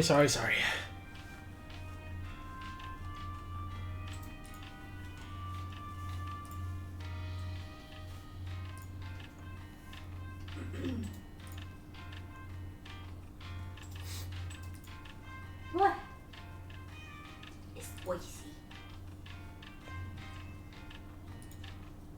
Oh god, he's trying to renew his sub. No, he's not.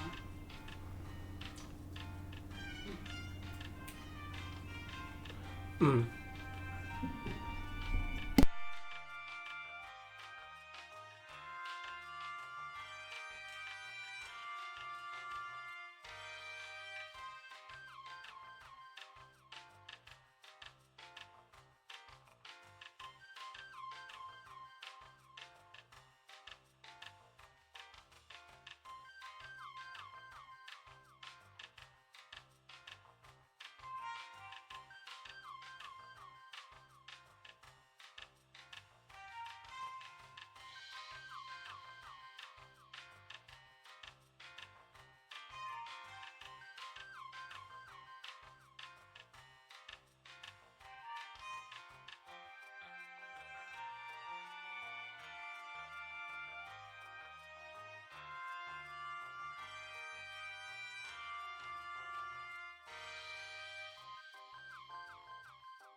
This is my fault. I took too long. We took a minute. Yeah.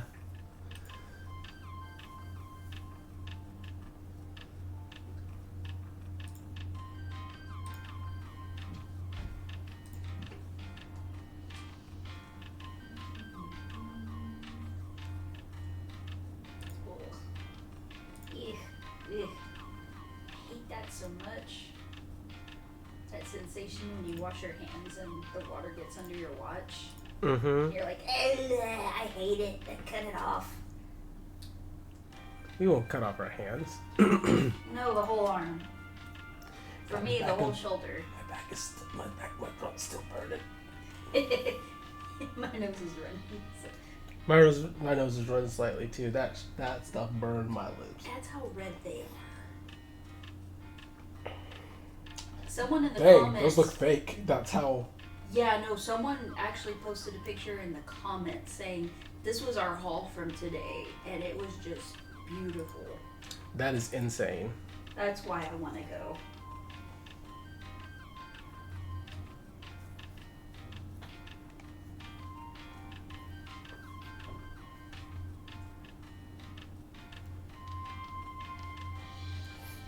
Let me mute because I'm about to blow my nose.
I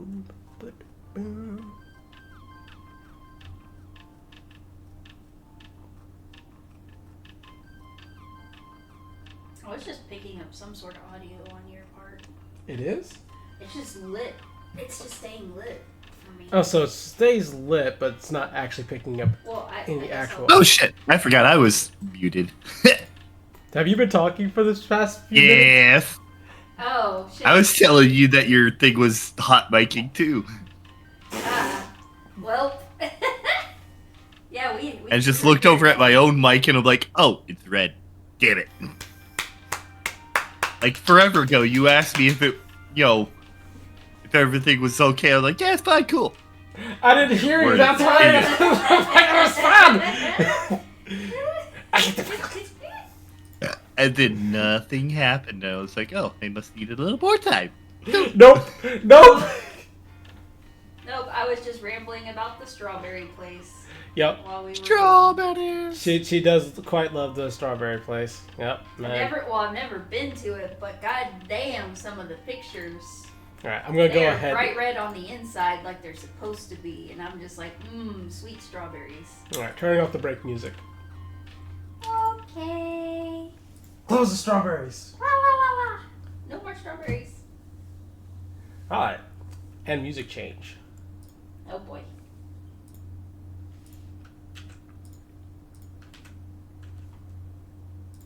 So the shopping episode can commence.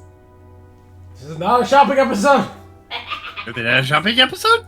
No, this is not a shopping episode. God damn it. We're touring well, it's not a city, but we're touring the village, therefore, shopping episode.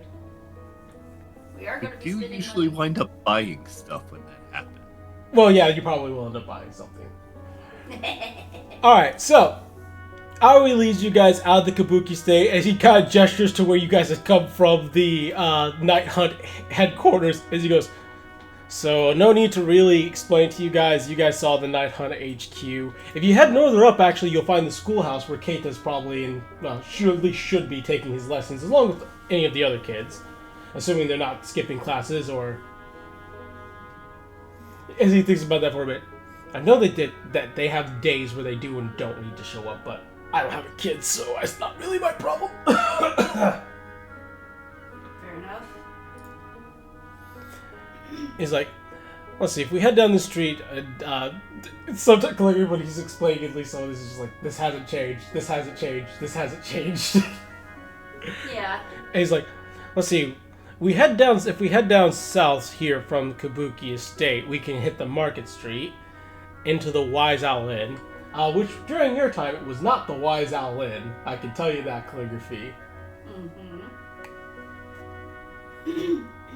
And he's like, and if we head further towards the gate, we can see Heia Zumagoya, which that's, if you guys had horses or anything, that's where we put them up. As he looks at Whistler for a moment. I am not a mount. Do not look at me like that. Just checking. That would be weird. Let's see.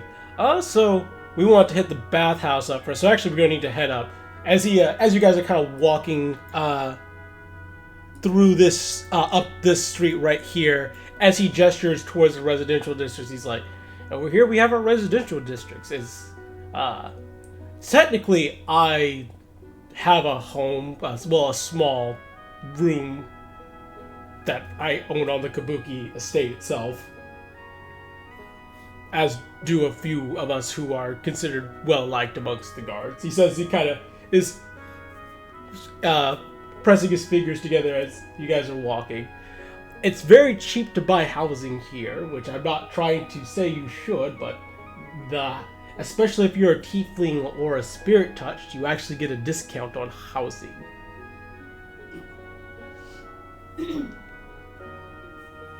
Interesting. As you guys make it to the kanji bathhouse, and he's like, "So this is the kanji bathhouse. Here. It should be gay. That should be gay. You're correct. Okay, because This is not the- a J. This is the kange bathhouse.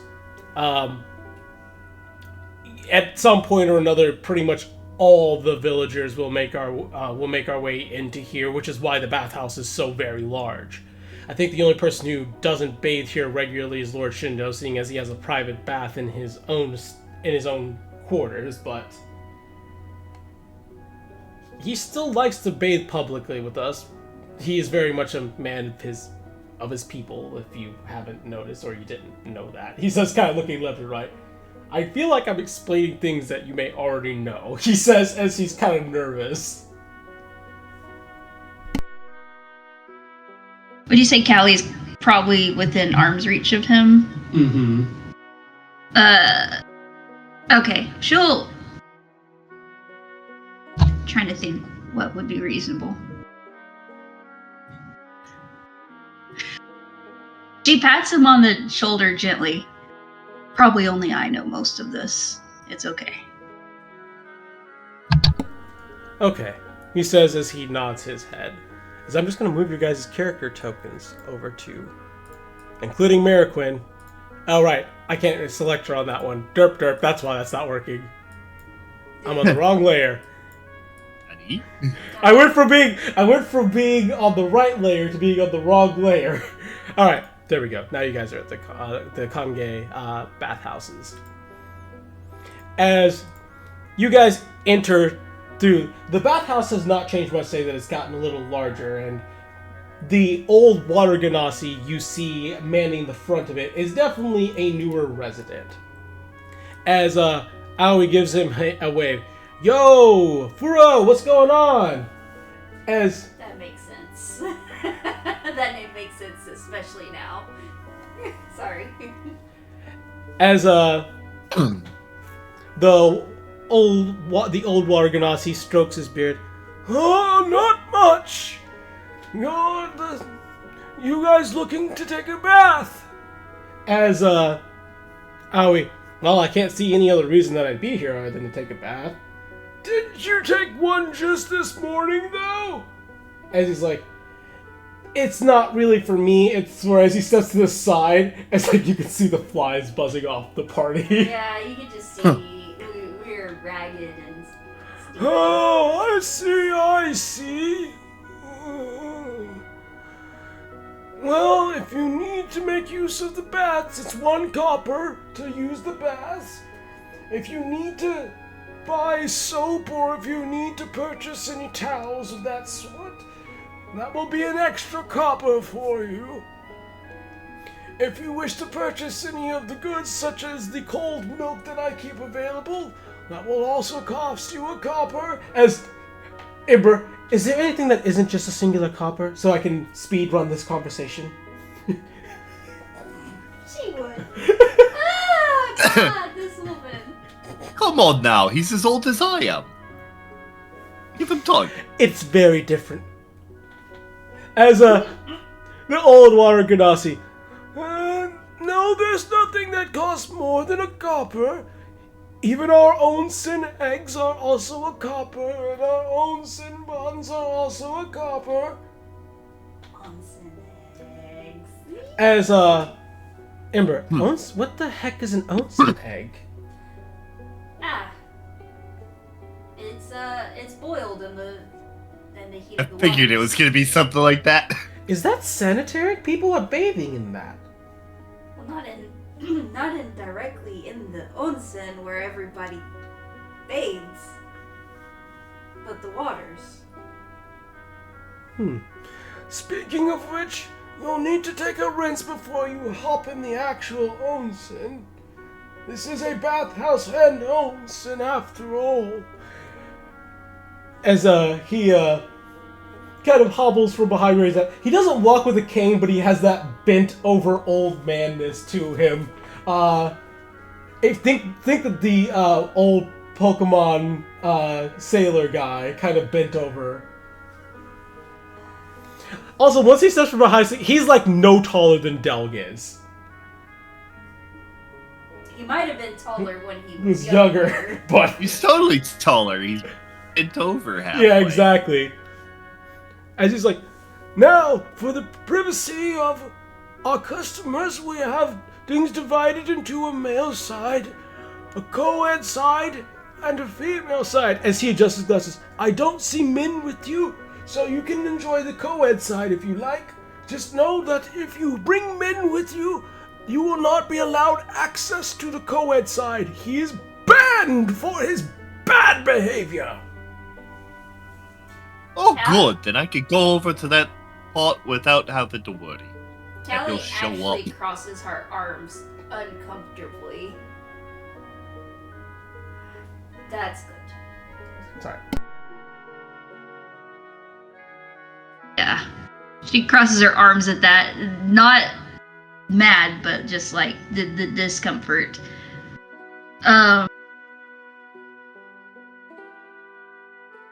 She's gonna pull out a gold. Just cover it all. My goodness! My goodness, a whole gold! Quite generous of you. Let me get you your change. As he turns around to reach into his drawer and starts to look. 1, 2. No change. Oh, What madam, I guess with you, stack. I can't steal your money. Currency must be exchanged for goods and services.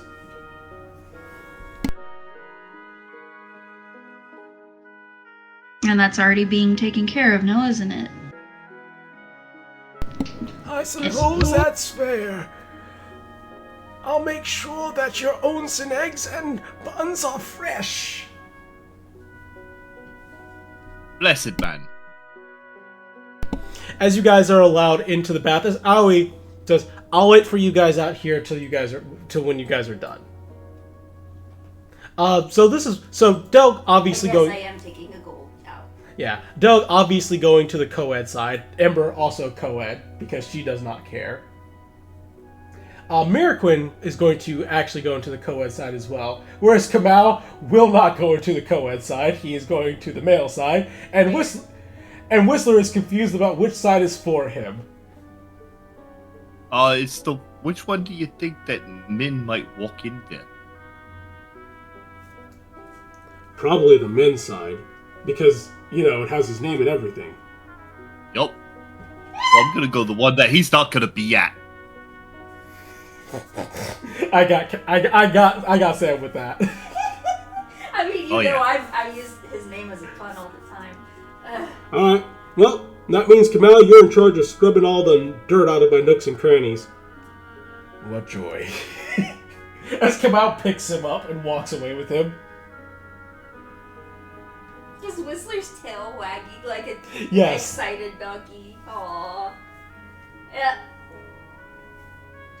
I'm still not interested in that risk. Hey, Callie makes a beeline for the women's side. I am not terribly comfortable on the co-ed side.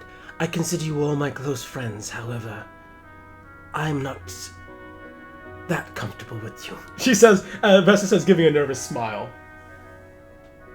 Oh, no problem. It's not like he's allowed in that side either. As Vesta gives a nod. As you guys do give your respective baths before you enter the actual onsen place, you see that each section of the onsen is divided by a wood divider. You absolutely can still hold a conversation with one another even through the dividers.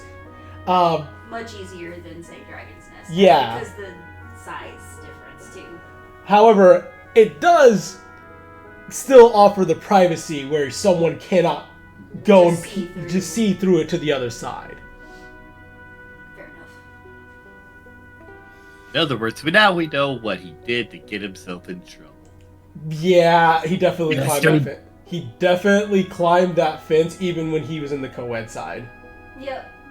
He's stupid. It is my right. Promise You have a right to an ass kicking! He creeped on anyone who was in the co-ed his way. Which is why he's not on the co-ed section. Alright, That didn't change. so, you guys all are resting and the hot water feels relaxing and kind of relieves that tension of your long journey. It feels like a very pleasant reward. Would I call this better? Would someone like Ember call this better than Dragon's Nest No. However, it provides its own comfort, and there's something a lot nicer about the fact that from where you guys are seeing, you guys can see the mountains. And it's a lot better than seeing the inside of a rock. Yeah, it's not an enclosed building in the same way. Yeah, it is very open air, and you get to see the birds flying over. You get to see the mountain view. As Ember, I'd have to disagree with calligraphy that this place is better than Dragon's Nest, but it definitely has some perks.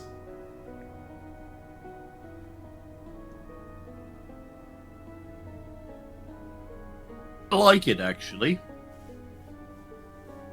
That's a pretty to a degree.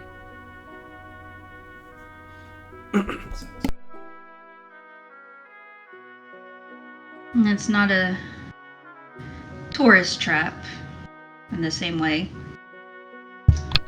I suppose that actually is fair, says Ember, speaking a bit louder, realizing that you guys can hear each other amongst the dividers. You say it's not a tourist trap, but she takes one of the onsen eggs. Oh, these are absolutely delicious. By the way, so they are like the. You already researched them. Okay. Yes. Yeah, they are special. Yeah, I want some so bad. Legit. maybe someday. Maybe someday. As you guys take your servings of, I would probably say they're manju buns more than anything, because that would make the most sense.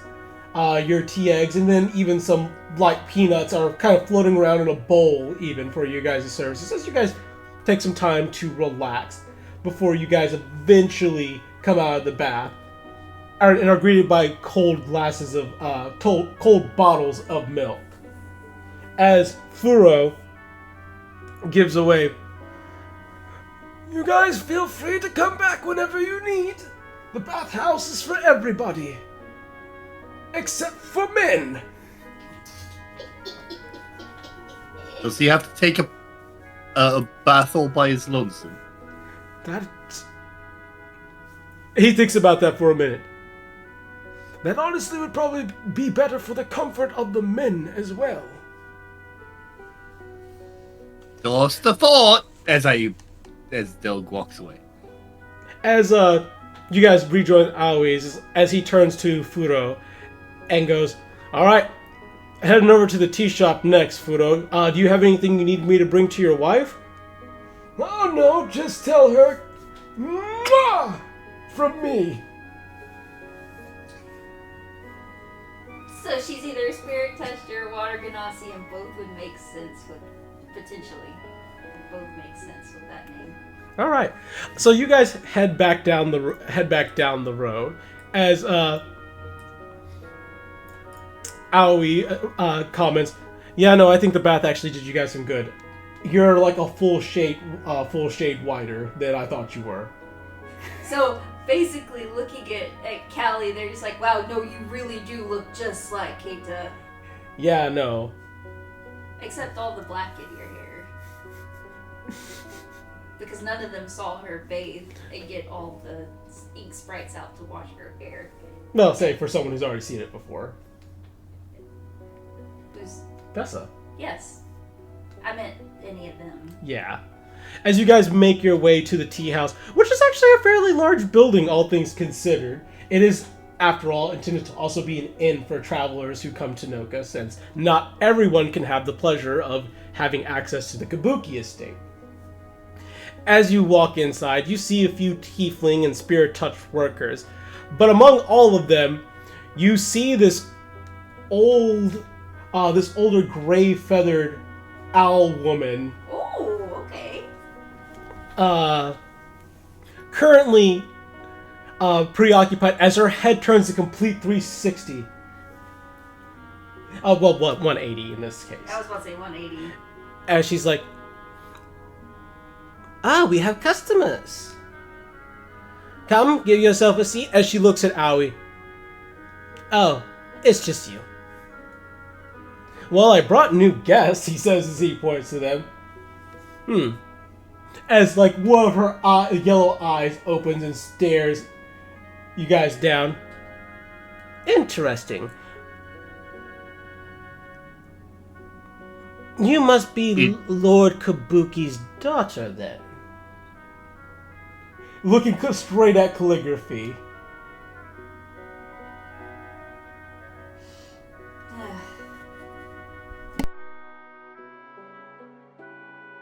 She kind of nods like quickly in that awkward way.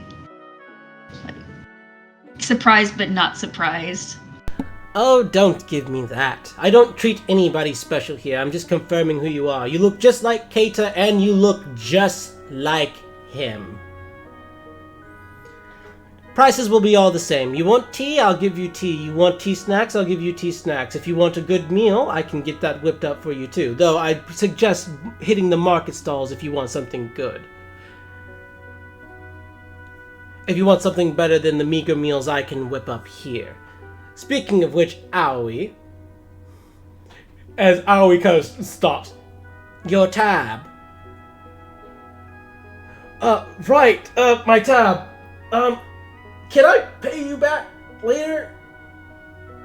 You owe me for the rice balls and tea from earlier. You did return my cups, so I'm not going to give you a whacking for that. Didn't Kelly pay him for that?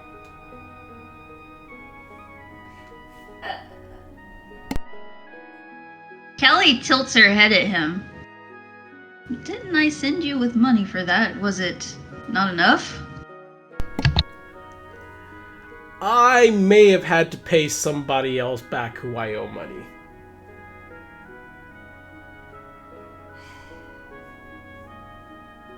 As Ember, how much are you owed? As the old owl-looking lady. It's 5 silver pieces that he owes me. Callie gave him a lot more than that, didn't she? Yes, she did. And she probably shouldn't have, because now you're finding out something about him. Mm-hmm. Well, she didn't give the money to Aoi for the baths. She really was paid for the baths. I know. Oh, I and know. all the snacks, because she had a feeling that It's just a nice it thing. would to add do. up anyways. Yes. With the way the party is, absolutely. They eat. We do.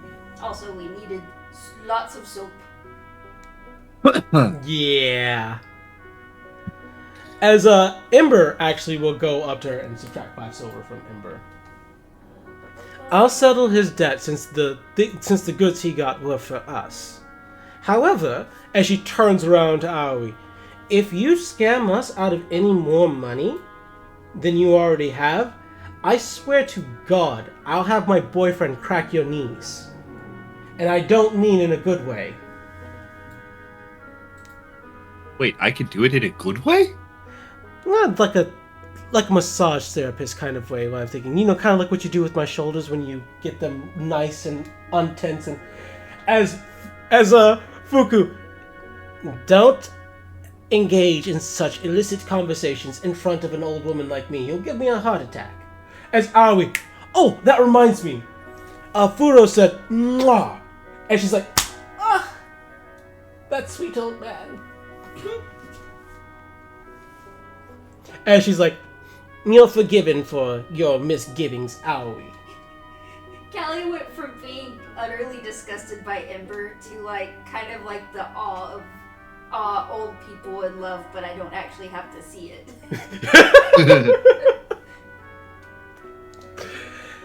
And she's like, well, if you happen to stop by the bathhouse again later, you tell him I said mwah too. And also, she says as she reaches in the back and pulls out a little satchel full of lunch, give him this satchel of snacks. Tell him it's from me. Only once you're done with your duties, though, dear. Oh, and if the rest of you want bentos like this, I can provide them for you. They're very simple. They're made with eggs that are sourced locally, rice. A few of the fish that the fishermen go up to Mizuyami to catch as well. It is literally sushi and omelets. Well, I mean, it it's not a also bad bingo. Sorry, So what? Sorry. I didn't hear you. No, repeat yourself for us, buddy. Oh, I said it's not a bad bingo, but It's I not. thought we were Yeah. we were told good food is in the market. Yeah. It's just like, Oh. why are you serving me vegetables with my eggs? Fish aren't vegetables. Yes, they are. To be fair, we did snack already at the onsen. Yeah, we told. Fair enough. If you guys ever need a travel meal, though, this is where you typically come to get them. I don't imagine you guys as guests here in Noka would need to do much night hunting, or that you would need to leave the town for anything. But if you do, come by the Wise Owl's Inn. I'll make sure that you're taken care of. Do you have a I'll place probably to need one tomorrow. Actually, Oh, lovely. we're supposed to be guarding the fields, so Oh. I'm gonna need something to eat. Do you also need a place to stay for the night, or has the Lord taken care of you? Leave the Lord is taking care of us. Well, unfortunate. But understandable, seeing as you are guests, and you are very important guests, seeing as you're traveling with his daughter. As she manages as much of a smile as she can. You remind me of me ma. Oh, is that so? That sounds like a very pleasant compliment. But she does the same thing with me da, sending him little things throughout the day. She's a merchant, Ah, I actually used to be a traveling merchant in Dweevron before I settled down here in Noka. You might have known something about her then. Perhaps. What's her last name? Last name is Jinsui, though she may not have ever... his mother, Barrelgut. Did you ever meet a Barrelgut? As a matter of fact, yes, I did do business with them when I was in the business of selling alcohol. This is me ma. Oh, she's a lovely dear. Is she doing well? Last I knew. Oh, you haven't talked to her in a while, it seems then. I just haven't been home. That's fair. You're not homesick, are you? Of course. Have you ever met a dwarf who has been away from the mountains long? Oh, that's such a shame, dear. If you ever need a place where you can rest, I have a room has a nice stone table and some nice stone cookware I got from a dwarf in a trade. I can let you stay in that room, or at least make use of it to make you feel a bit more comfortable if you're ever getting a bit homesick. Oh, I appreciate the try, but it's inside the building, ain't it? Indeed it is. Should be under it. I had a feeling that's what you would say. Just like the last dwarf traveler that we had as well. All the same, though. At least you tried. True. It's simply very hard. I wouldn't want to ruin the foundation of this building. I may replace the wood from time to time, but I inherited this building from those who abandoned it before. And I don't want to ruin it, as Shindo has told me that it's quite the landmark. As she pats the table in front of her. Has a story to it. Indeed. If there's time for me to share it at some other point, I would be more than happy to do so, but you guys have told me that you're out for getting lunch, and I don't want to hold you here any longer. Absolutely. I anticipate talking to you tomorrow, ma'am. As she gives a polite little bow. As Aoi, see you later, Lady Fuku. As she sighs, Aoi. Oh, if you see Akai, tell her she needs to pay her debts too.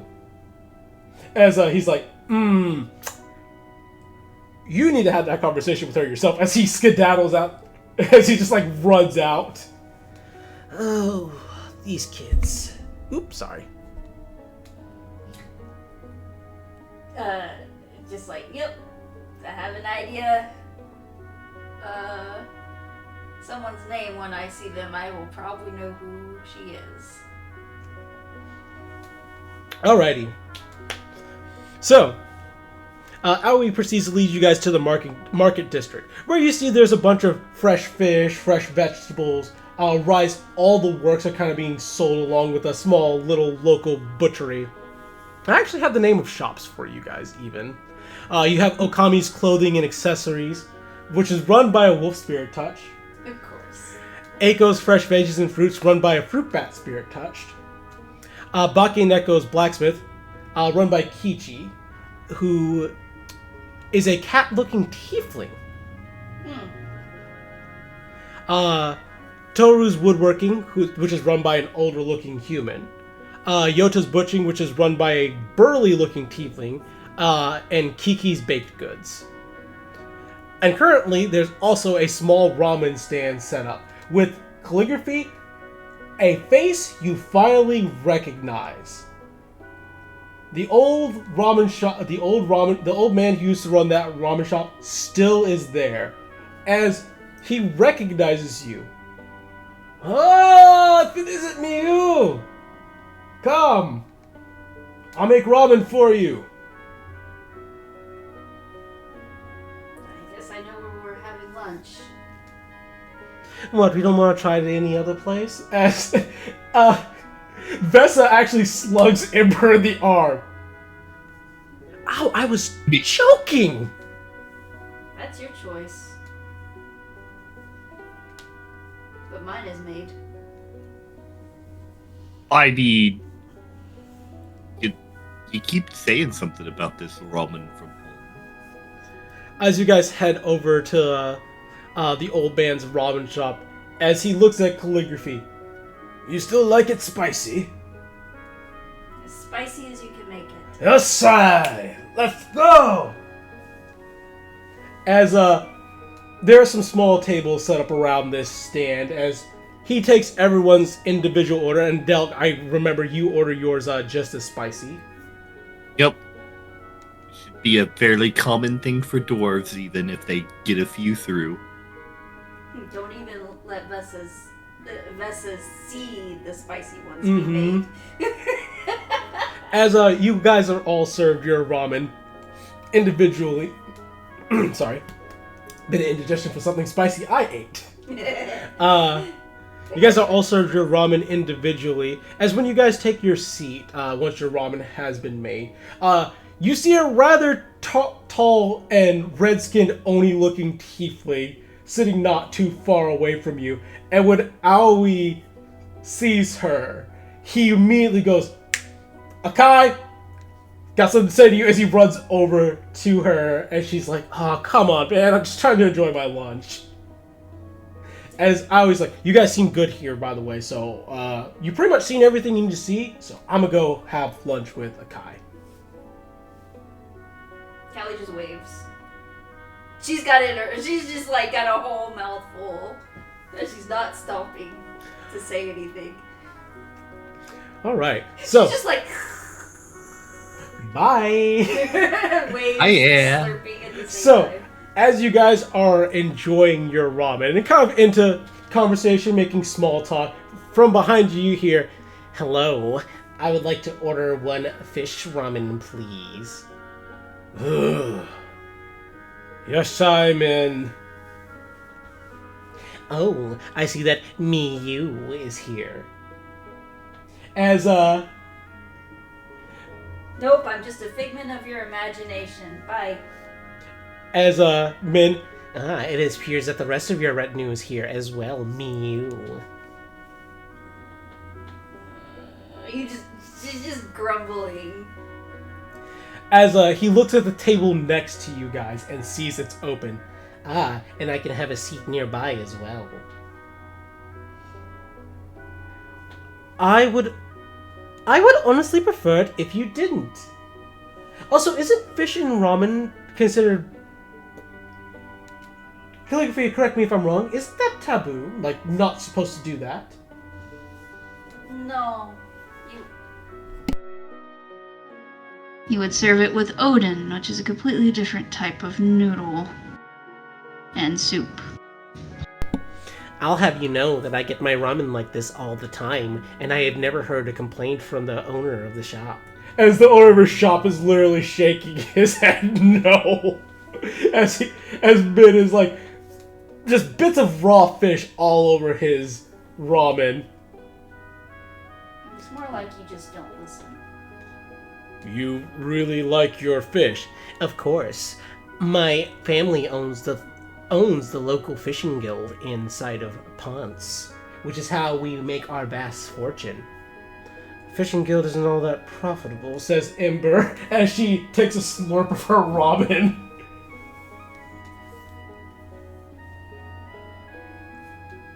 That just make it kind of impressive that they even have any money then?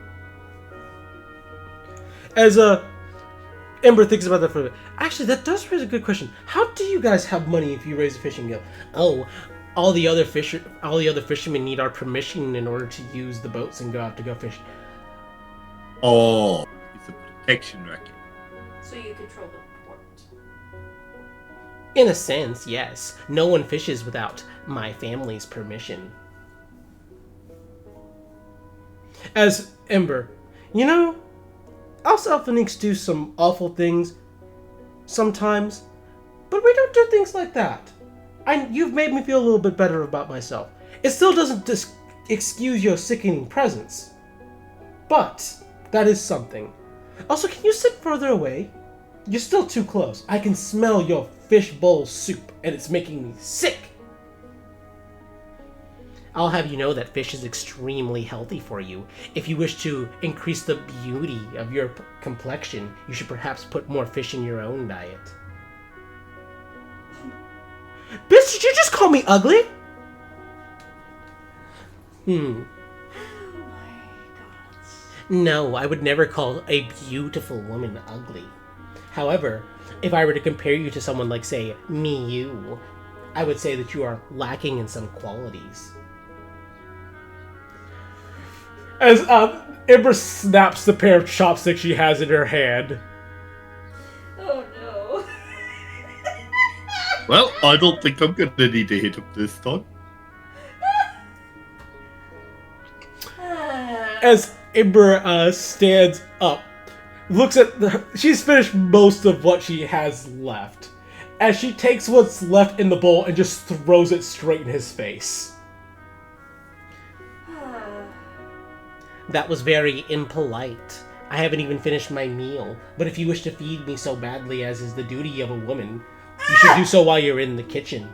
Before I can finish that sentence, just a great big haymaker. Just purely shut him up and put him on the ground. As from where Aoi and Akai are sitting. Bravo! Okay, you are correct, Aoi. I like them. I like them a lot. You know, sir, seriously gotta start testing me patience, boy. It's not my fault. She wished to display her skills as a woman. It is only my right as a man to critique them. My woman, you fucker. Very well. You keep your damn mouth off of her. It is not my fault if your woman finds you unsatisfactory and is coming to me. When did she do that? No, seriously, when did you even think I did that? No, you tried to feed me, after all. No, sir, I tried to scold you with hot broth. Entirely different things. Oh, see, it goes like this, and he dumps his bowl on his head. That's it, spicy! Spicy. As he rolls on the ground for a bit. As Miraquin, what a pleasant meal. As she goes and returns her bowl. Osai, discount next time. Kelly will pay extra for her bowl to clean up the mess they're making. I'm sorry. It is fine. It just simply mixes with the mud. It will dry with the sun. It is good to see you again, Miyu. She has like a soft smile on her face and just nods. But it is still very awkward smile. as he takes the bowl from her and then proceeds back to his business as usual. It's very similar to when she returned to Dragon's Nest. She just has that incredibly awkward coming back kind of response, if that makes sense. Yes, it does. All right. So, continuing along here. You guys finish up your meal as men having been properly scalded and chemically burned by something that does not fit for... Scolded and scalded. Yeah, something that's not fit for human consumption. Literally. Yep. Was left fleeing to the bathhouse. Sorry to anyone who's there. Yeah. Aoi, still kind of slowly finishing his own lunch, says, You guys are good on your own, by the way, right? I don't have to escort you guys? I Like, can no, practically see the whole town from anywhere. I think we're good. Good. He says, Because he's choking down his food. if that's the case, I'll let you guys explore the rest of the town on your own.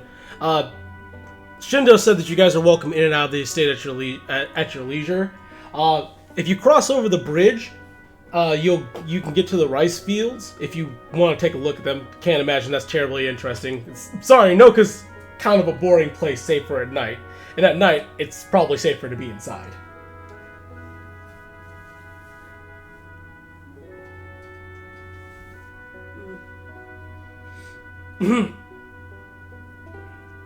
As he says, if you need anything, I'll be probably back up at the guard station. Shindo wanted me to escort you guys for the entire day, but I don't really think that's necessary. I think he was just being a bit overcautious.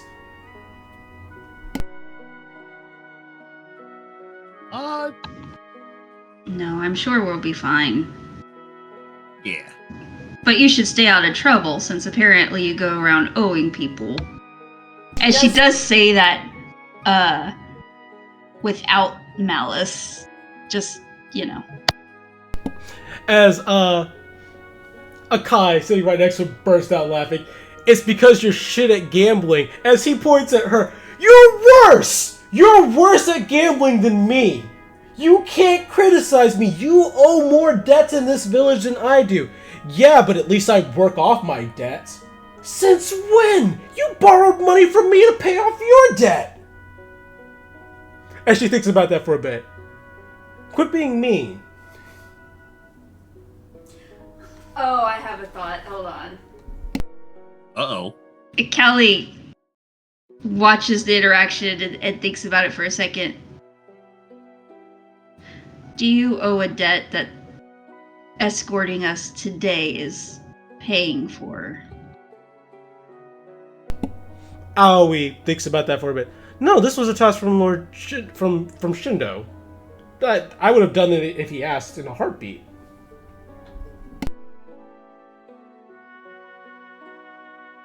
I'm going to guess I don't need to incite that. No. Okay. The reason you know exactly why I'm saying this, especially knowing how they pay things. Mm-hmm. It's like, oh no, I'm not going to let you off easy if this was a duty, a payment to the community. Yes. Got it. All right. That being said, though, this what I'm doing right here is because Shindo asked. Akai, though, aren't you supposed to be guarding the rice fields right now? He says, giving her a mischievous look. Can I not take a break for lunch? If you didn't bring a lunch packed by Lady Fuku, that seems like it's a you problem. I'm so glad I already arranged such a thing. Avoiding a place she owes a debt. That's what she's doing right now. Look, the only person... I can't think of anyone who would make a big deal out of me just slightly going away for like an hour. Actually, you do realize how close we are to Oban, right? As Akai thinks about that for a bit. On second thought, I think I'm full. And she stands up. I'm gonna go back to guarding the rice fields. As She actually does get a very serious look. As she pauses for a bit. So, Aoi, these are... Oh! This is Kamau. The big guy is Kamau. The fiery one, that's Ember. She's like, fiery one? That's so unrefined. Whatever. The elf is Miraquin. Very simple way to describe me, but I'll take it. The construct there is Whistler. The dwarf is Delg, gatekeeper of Clan Brackmandor, as he actually does your whole title. You remembered all of that, but you can't remember Miraquins? This is what I am told to always respect dwarfs. It is a wise idea. As he nods. The green one is Vessa. As Vessa, no, that's adequate. And the one who's sassing you right now is Miu, also known as Shindo's daughter. As the Akai looks at her, it's like, at first it doesn't set in, and then it suddenly does. Fuck! Just suddenly goes to attention. Yeah, straight to attention. I am so sorry, Lady Kabuki. Don't call me that. Very well. I'm so sorry, Lady Miu. Nope. Not a lady. Just Miu is fine. Sir Miu? Just go make sure the fields are taken care of. You got it, ma'am. She says that. She gives a salute really fast and runs. Yeah, I thought that would get her motivated. Says Aoi with a laugh. Speaking of paying off debts, though, I'm probably gonna help Lady Fuku clean the Wise Owl Inn.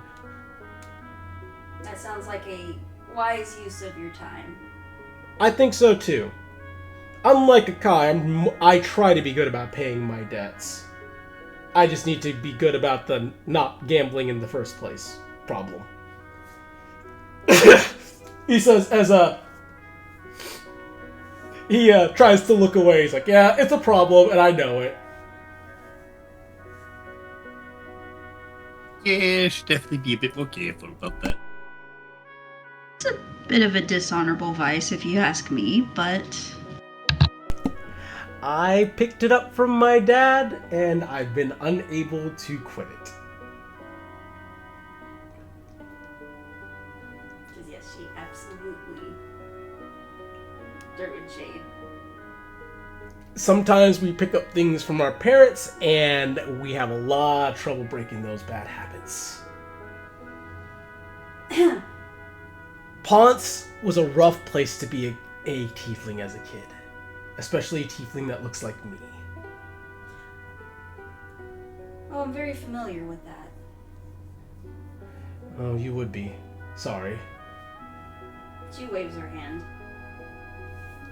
Not important. Well, at least I can tell you, while you're here in Noka, you'll definitely feel welcome.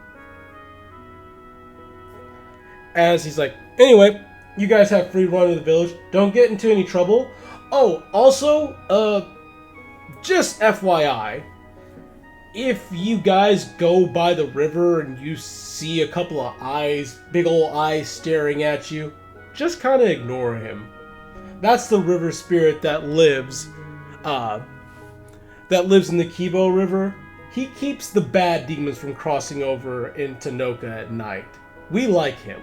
We give him an offering of cucumbers every single week.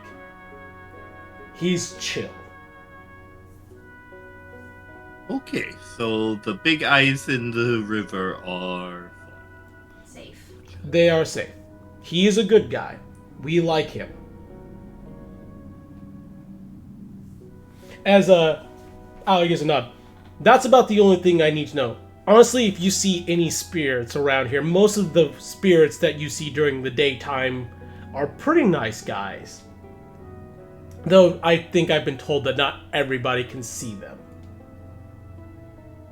I was going to ask, because this has come up with the rice fields and everything.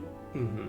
What is Callie's history with seeing the spirits? She's seen a few of the little spirits that Shindo was talking about earlier, where it's like the little... The ones that help with the rice fields. The ones that help with the rice field. She's seen them and she knows, yeah, they pretty much keep to themselves. Heck, they even help harvest rice sometimes and give it to you guys because they're just kind of copying what they see the farmers do. Just like, I did it too. But as far as other spirits, a lot of this is not. Yeah, the river spirit is a new one. That was not here when you were living here. But then again, things in Noka weren't so bad when you used to live here. Bad, good, bad, bad, good, bad, bad, good. Right. Also, because it's so close to Oban, I will tell you. Normally, it's nighttime where we tell everyone to be in their houses, but it starts getting a little sketchy around dusk around here. So, be in your house by dusk, or at least be in the Kabuki estate by dusk. Always carry a lantern if you're going to be out at night. It wards away most of the evil spirits. If you hear voices, no, you didn't. If you hear someone calling your name, no, you didn't.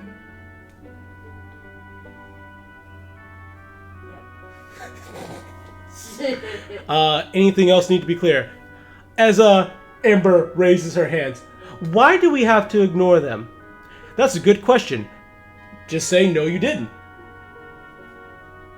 But I want an answer, and you're not getting one. Any other questions? Suppose I have to kill a spirit because it tries to attack me. No harm, no foul.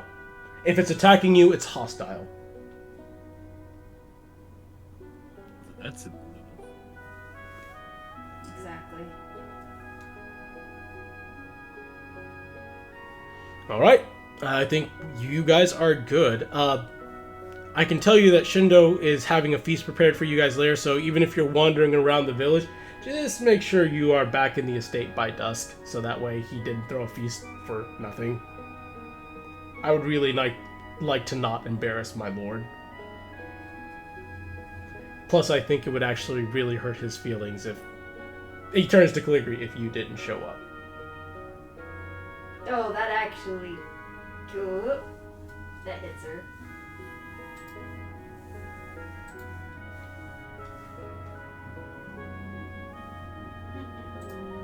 Let's see how well she keeps it under. Pretty well. She's fine. Alright. She grimaces a little and just... I'll be there. Aoi nods. Cool. Alright.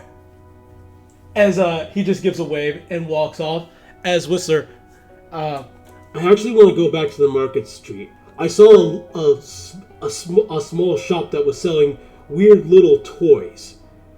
And one of them was producing sparks. And I want it. Was it fireworks? It was a sparkler. Sure, we can go back for that. I'm going to guess it's a firework, and they don't last very long, but they're nice when you can watch them. It looked pretty cool. Also, there was a person folding paper. I want one of those. They're pretty common during festivals. I'm curious, Whistler, what would you do with the folded paper? I want it because I can't make it myself. Bam. Alright, so you guys stop by Market Street for a little bit. Purchase a few things. Mostly Whistler purchases some things that he wants, and I'm going to subtract 1 silver from Whistler. Sorry, I just had a thought that, like, hurt me in some kind of way. Why did it hurt you? Because I was telling you things that were in Callie's room, and something just struck me. Mm-hmm. If someone were to look up Oh, sorry.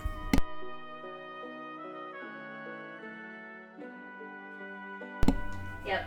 That All right. would be in her room. Just So- so you know. As the day progresses on, the sun starts to slowly creep. It's not quite dusk, but it's a pretty good indication. As you see, even some of the guards are, most of the people are coming back from the rice fields, and even the guards are advising people and escorting them, making sure everyone is accounted for and safe. There is a good system at work here, it seems. Which brings more into question what the fuck Scorpio's problem was. Because he wants to find something. Well, yes. Of course. Obvious answer is obvious. I know this is I know you just told us what you told us, Mm-hmm. but can I roll a perception as someone trying to make sure everything is okay? Yeah. That makes sense. Like trying to see holes that need to be discussed, or just, Sure. you know, if that makes Yeah. Just roll me a DC 15 perception. I feel like for her this would make total sense. Oh god. You know nothing. Everything looks fine and No. acceptable. No problems. The fence is new, so it's all new to her. Yeah. So I guess it's just the observing. Because it's not like Dragon's Nest where she became very familiar with Yeah. what flaws needed to be covered or whatever. Alrighty. So, you guys return back to the Kabuki estate as you notice that as things are getting closer towards nighttime, there's actually more people inside of the Kabuki estate. More of the house attendants are keeping things clean and neat, and a few more of the guards are here than there were in the morning time. As Calligraphy, kind of walking the grounds of the Kabuki estate, you see the old building where you used to stay at.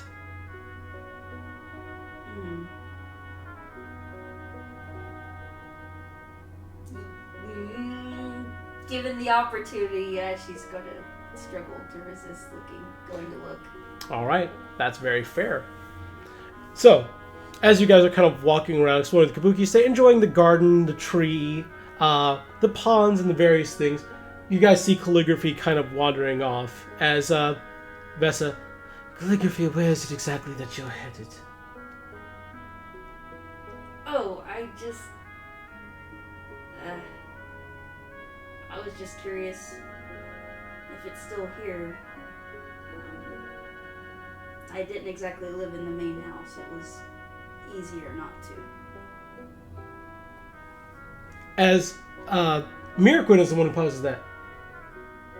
You didn't live in the main estate? How'd your father allow that?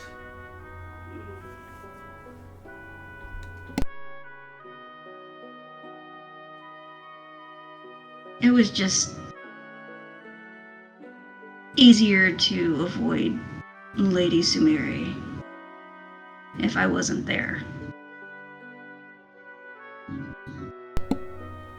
Lady Sumire? I think I've heard that name before, says Miraquin as Ember. I've definitely heard that name before. She was a very powerful leader here in Noka before Shindo kind of took over almost all of it. That would be my mother. As Ember seems a bit surprised. So the black-haired beauty of Noka was your mother?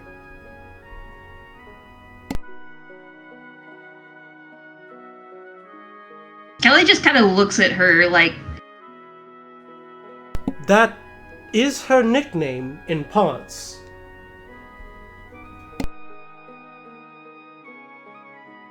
didn't realize she had a nickname. Darling, she won the yearly beauty contest in Ponce almost every single year. And suddenly it made sense why she would disappear for like a month or two, sometimes during the summer. Oh god. It's like, oh, that's Run off why. to do that. Those are Kelly's favorite time of year. Where she's Ponce's problem, but not hers. Yep. Alrighty. Because Callie could actually go spend time in the garden with Gongaga and other things. Alrighty. And the archive, potentially.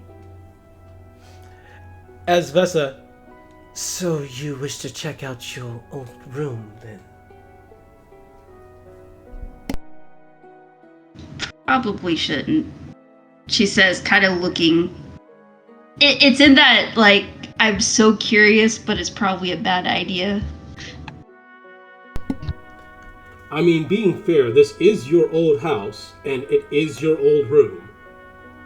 Maybe we just get away with saying you left something of yours inside of it, and we're just seeing it was still there.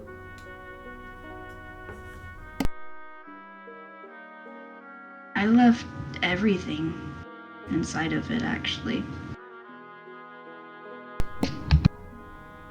Well, now we have to go, says Just to Ember. see. As if calligraphy doesn't take the steps herself, Ember actually starts pulling calligraphy towards it. Ugh. Ah!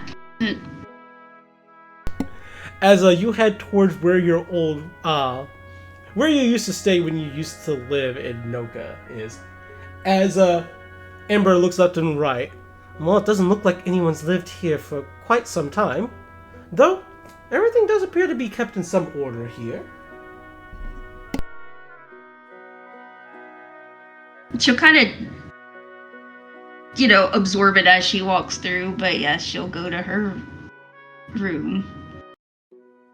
Oh boy. I just kind of I will stand in front of it awkwardly.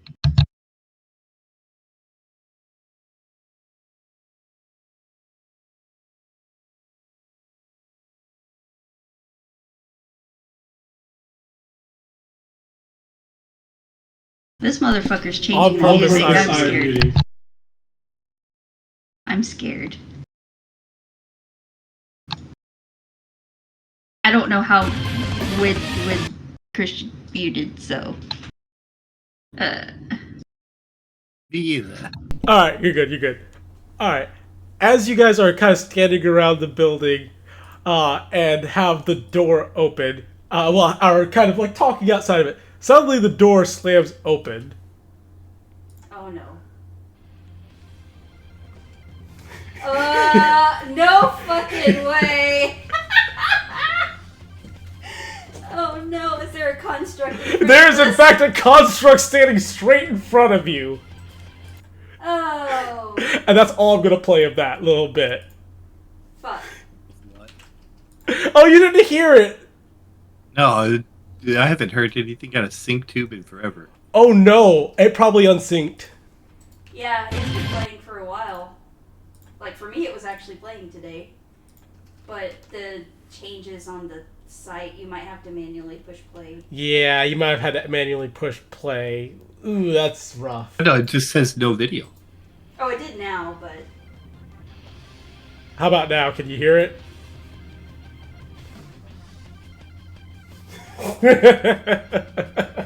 Sam understands why I did this. Yes, I do. That's why I knew there was a construct in front of us. I have a feeling... Let me make sure I can see this. I have a feeling you're... Jimbo, right? Yojimbo is my name. Sorry. Only Keita may call me Jimbo. Sorry, I've only heard your name a couple of times. I apologize. That's fine.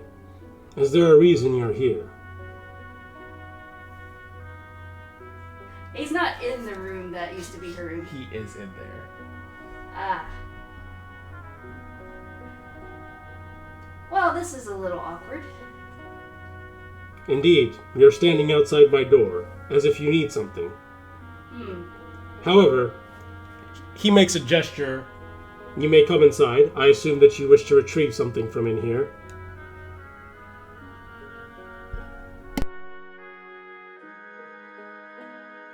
That's the interesting thing. This used to be my room. Which makes sense. You look just like Keita.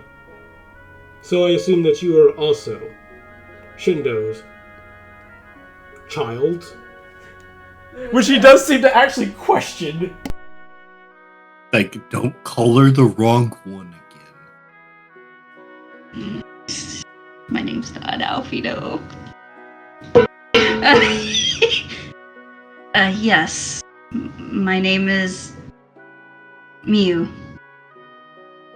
Ah yes, I have heard your name before. And I was told that I was to keep everything in this room as close to as I could to when you left it. I kept it clean and free of spiders and insects. The only thing I have done is provide myself a place to rest for the night. As he gestures to a small corner of the room, which is clearly a box where he sleeps. I'm sorry to disturb you then.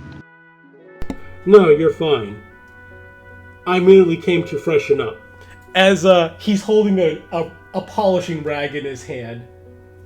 I hear there's a dinner going on tonight, and I was supposed to meet you there, so this is a bit awkward in that regard. Hi, I'm Yojimbo.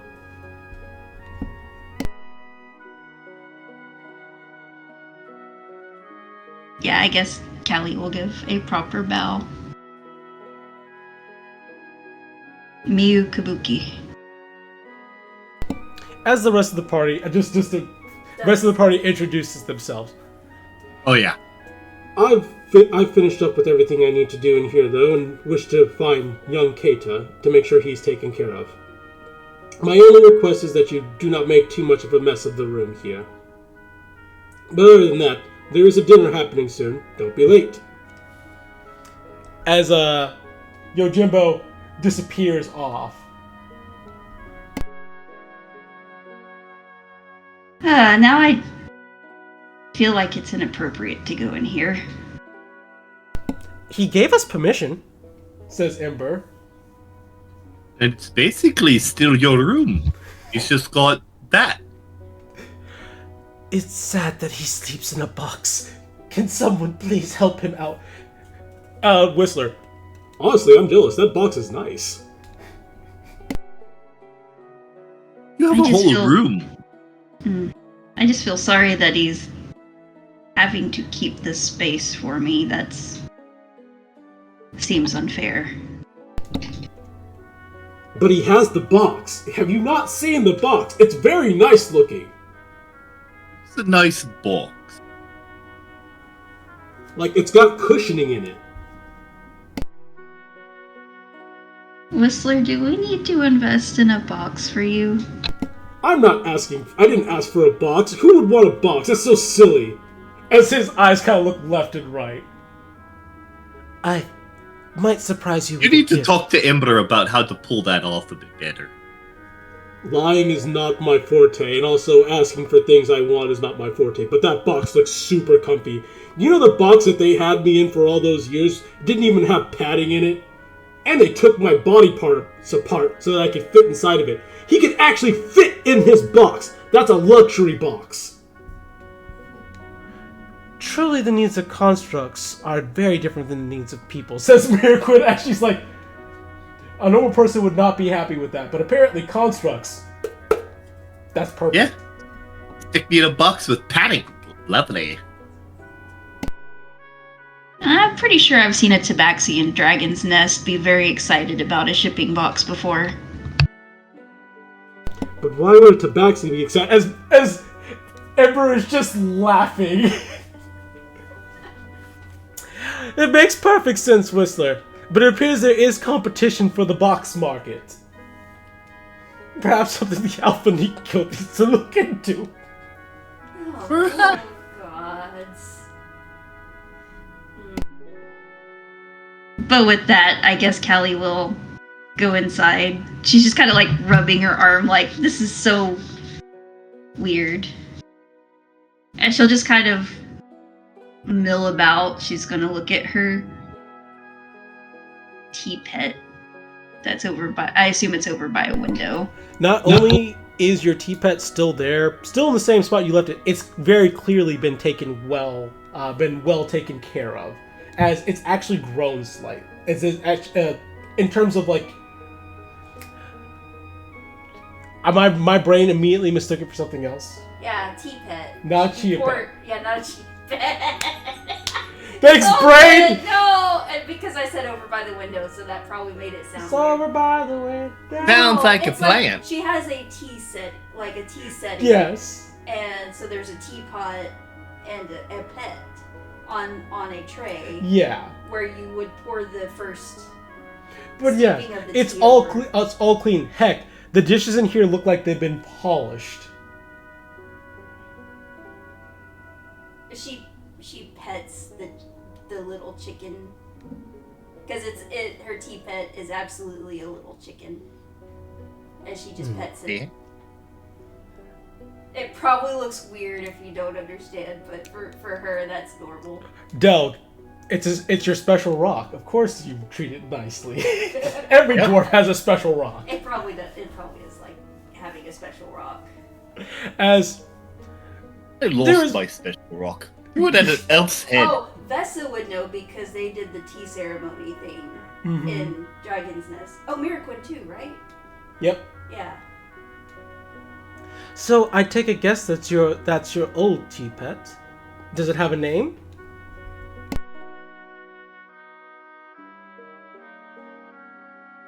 Tori.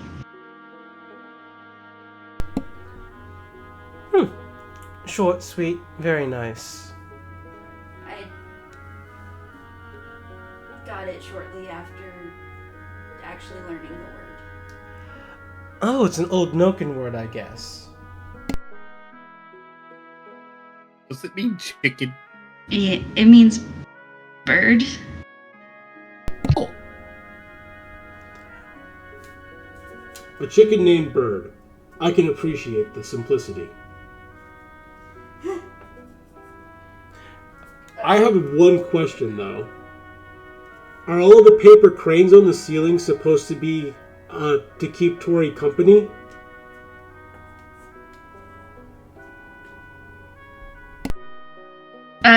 She actually just blushes kind of hard. Well, you know the origami birds that you saw in the market?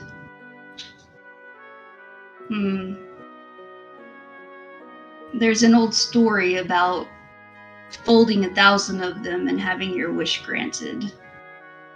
And she just kind of looks at all of them, looking at each one of them, and then down. I may have folded a few as a child. Oh, that's so adorable, says Ember. Probably not trying to be condescending, but unfortunately because of the way her tone, it comes off that way. As Vessa very earnestly, what was your wish?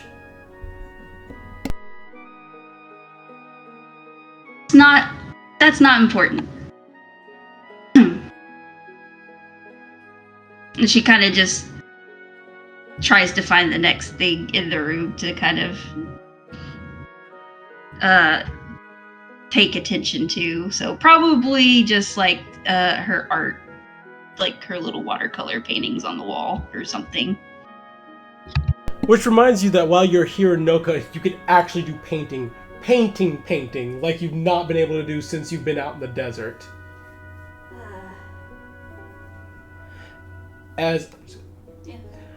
you spend some time in the room reminiscing before closing it back up. It certainly was your room at some point, and those things are yours to take, yours to cherish. But it's Yojimbo's room now. But it's Yojimbo's room now. So anyways, I think we should probably get out of Yojimbo's house. This feels awkward. Yeah, I can agree with that. I have one question. Yeah? Is the green chicken plushie yours?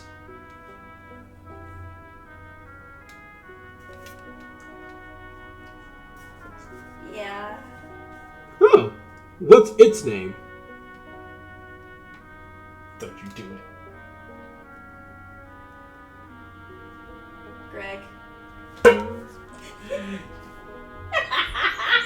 You! I started this, so you just had to finish it. I was like, do I do it? Oh. Which name do I mean, I was like, do I call him Enkidu? Don't you dare.